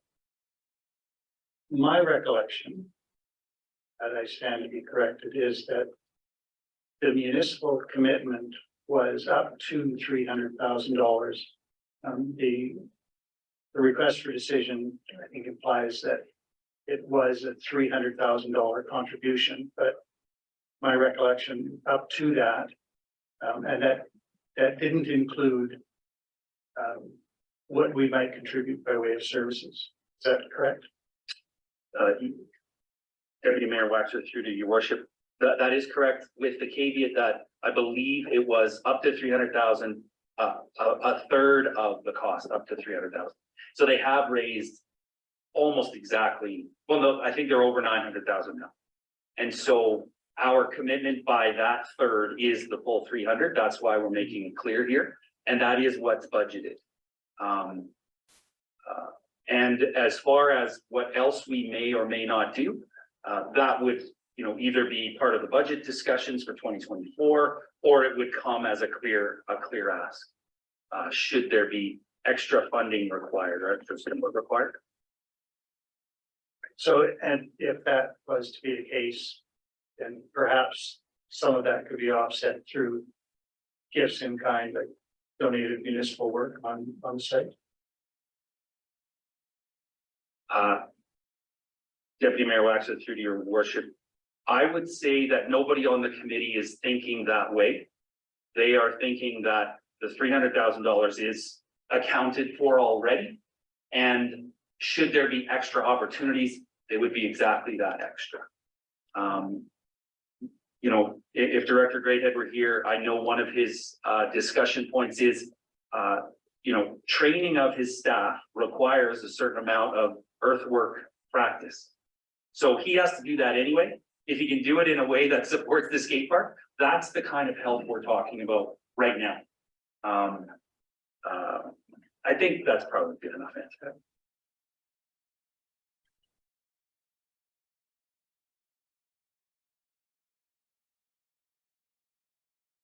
Other comments? Oh, Councillor Keller. I'm happy to make the motion if there's no other comments. Move the committee director of administration to enter into a formal agreement and require for the development, delivery and ongoing maintenance partnership, the Jasper Skate Park Committee, the Jasper Skate Park project. Any debate? I'll call the question then. All in favor? None opposed. Director Reed. If I may, the Jasper Skate Park Committee wanted to be here today, and they are very thankful for the support of the municipality, and of course, they're thankful for this motion.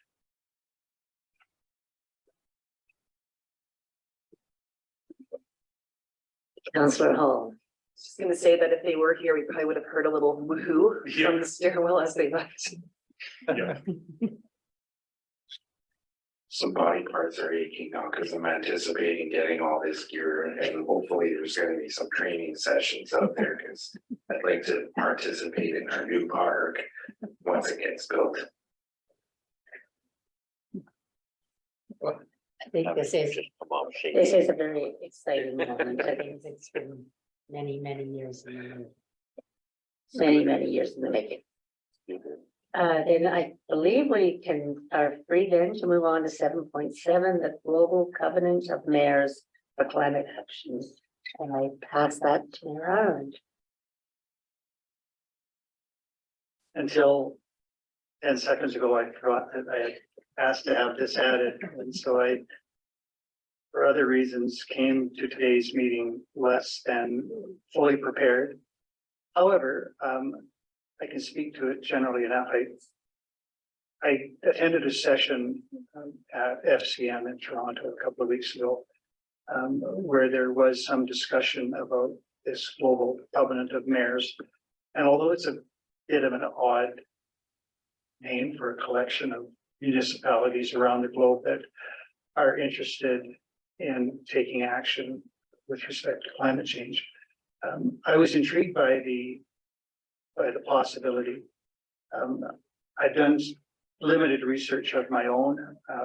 There are only 2 municipalities in Alberta that are members at this time. One is our near neighbor Canmore, the other is Edmonton. But the outlook and the mission and the goals of this collection of municipalities, and although it talks about the covenant of mayors, it's municipalities that join. Their mandate, I think, aligns perfectly with our strategic priorities. It aligns with our interest in the environment as a municipality located entirely within a national park. So I brought this forward to present to council with potentially a motion to direct administration to investigate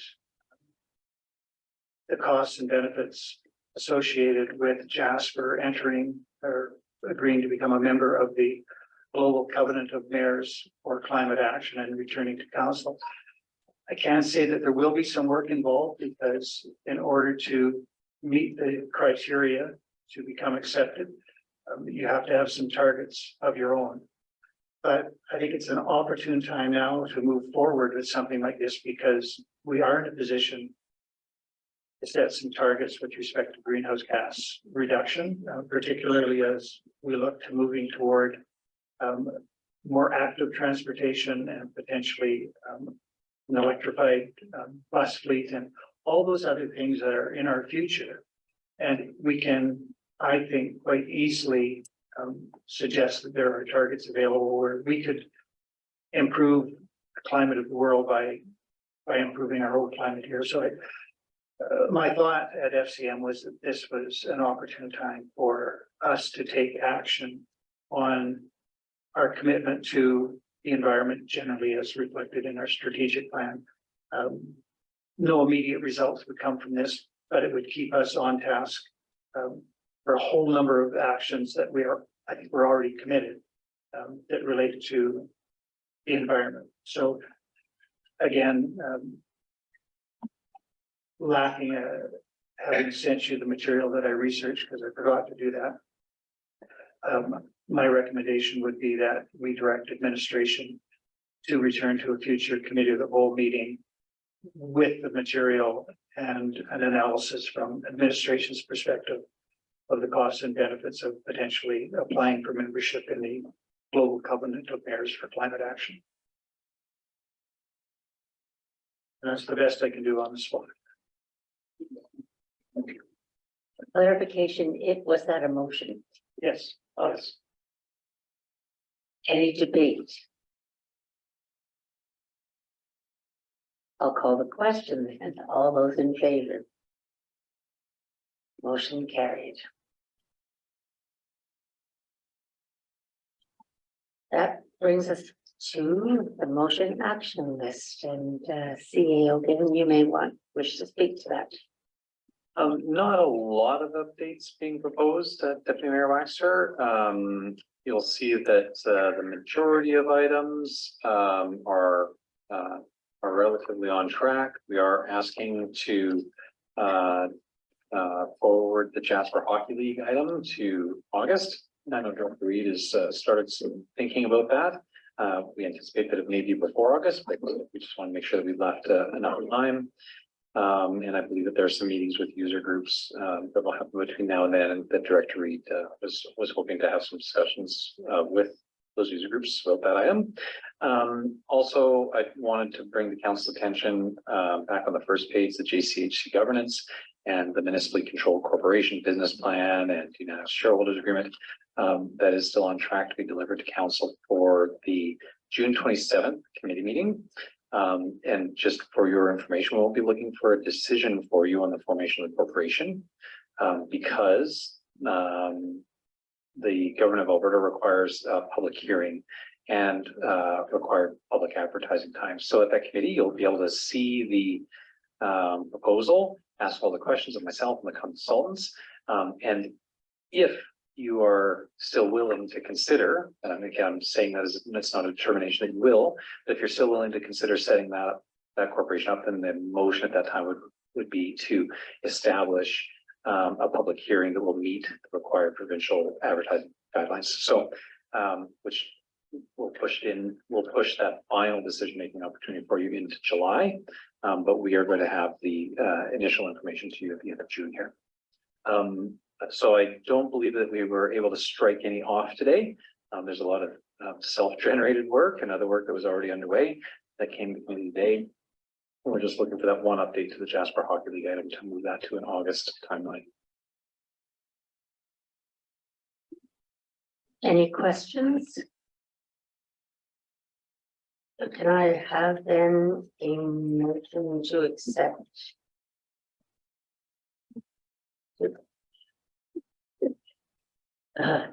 Councillor Melnick,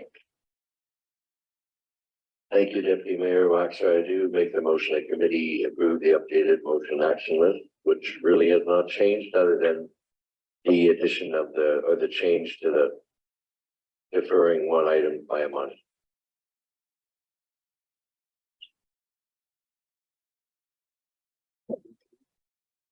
any debate? We can call the question. All in favor?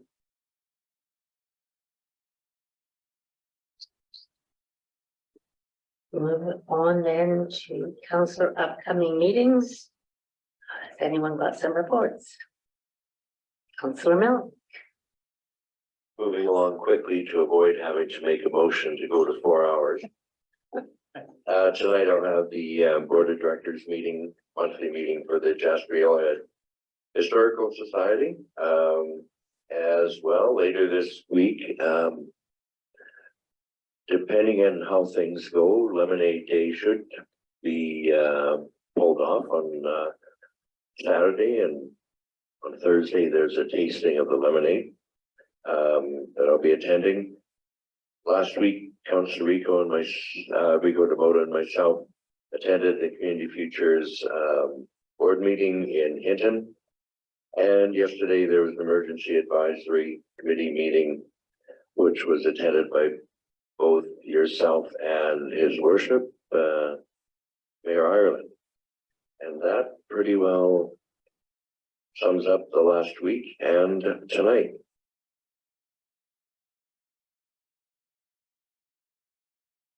Councillor Hall. Thank you, Deputy Mayor. This evening I'll be attending the library board meeting. It's our last one before our summer break. And tomorrow I will be at a community conversation for youth and early childhood and youth with Councillor Keller and me.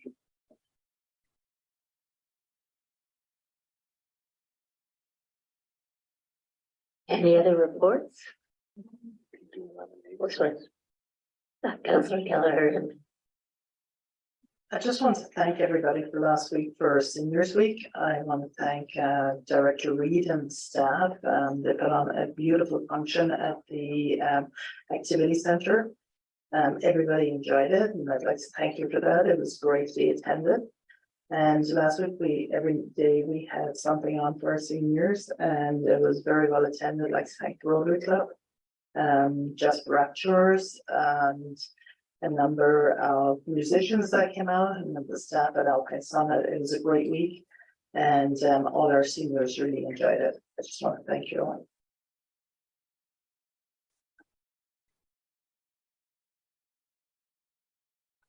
Mayor Ireland. Just to add briefly, for those who might be interested, the Ecole de Rocher graduation is set for Monday, June 26th, and the Jasper Junior Senior High School Catherine Brown gown ceremony is scheduled for 1 o'clock in the afternoon on Wednesday, June 28th. So it's always nice to have community members there if they have time. The parents, the teachers, and the grads all seem to enjoy it. So those 2 graduations are coming another week from now. And in terms of Lemonade Day, I've had to withdraw from that. So if there is a spot open still for judging, I encourage any other councillors to get a hold of Heather Cokes. I think she's doing the listing, but she had expected that I would be there, but I've informed her recently that I'm unable to be there.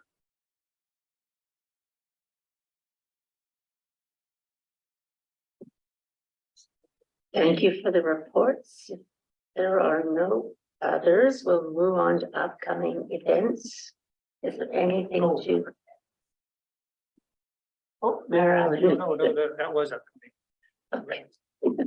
I was out of turn. You didn't scold me. You should have. Are there other comments? Is there anything that is missing from the list? Councillor? Oh. Thank you, Deputy Mayor. This coming Sunday, June 18th from 4 p.m. till 6 p.m. The Jasper Park Cycling Association is hosting our bike park grand opening. Be a really good time to meet the developer and the builder, Jay Hoots, will be there with his crew. I encourage you all to come out with your bikes, and Councillor Moda, bring a helmet if you want to learn some new tricks. And if my council colleagues haven't been to the bike park yet, come by. It's a pretty neat, really neat little space. Thank you for the invitation. There being no other business, I wonder if there's a councillor prepared to make the Councillor Hall looks enthusiastic to make a motion to adjourn. All in favor? Thank you. Return. These,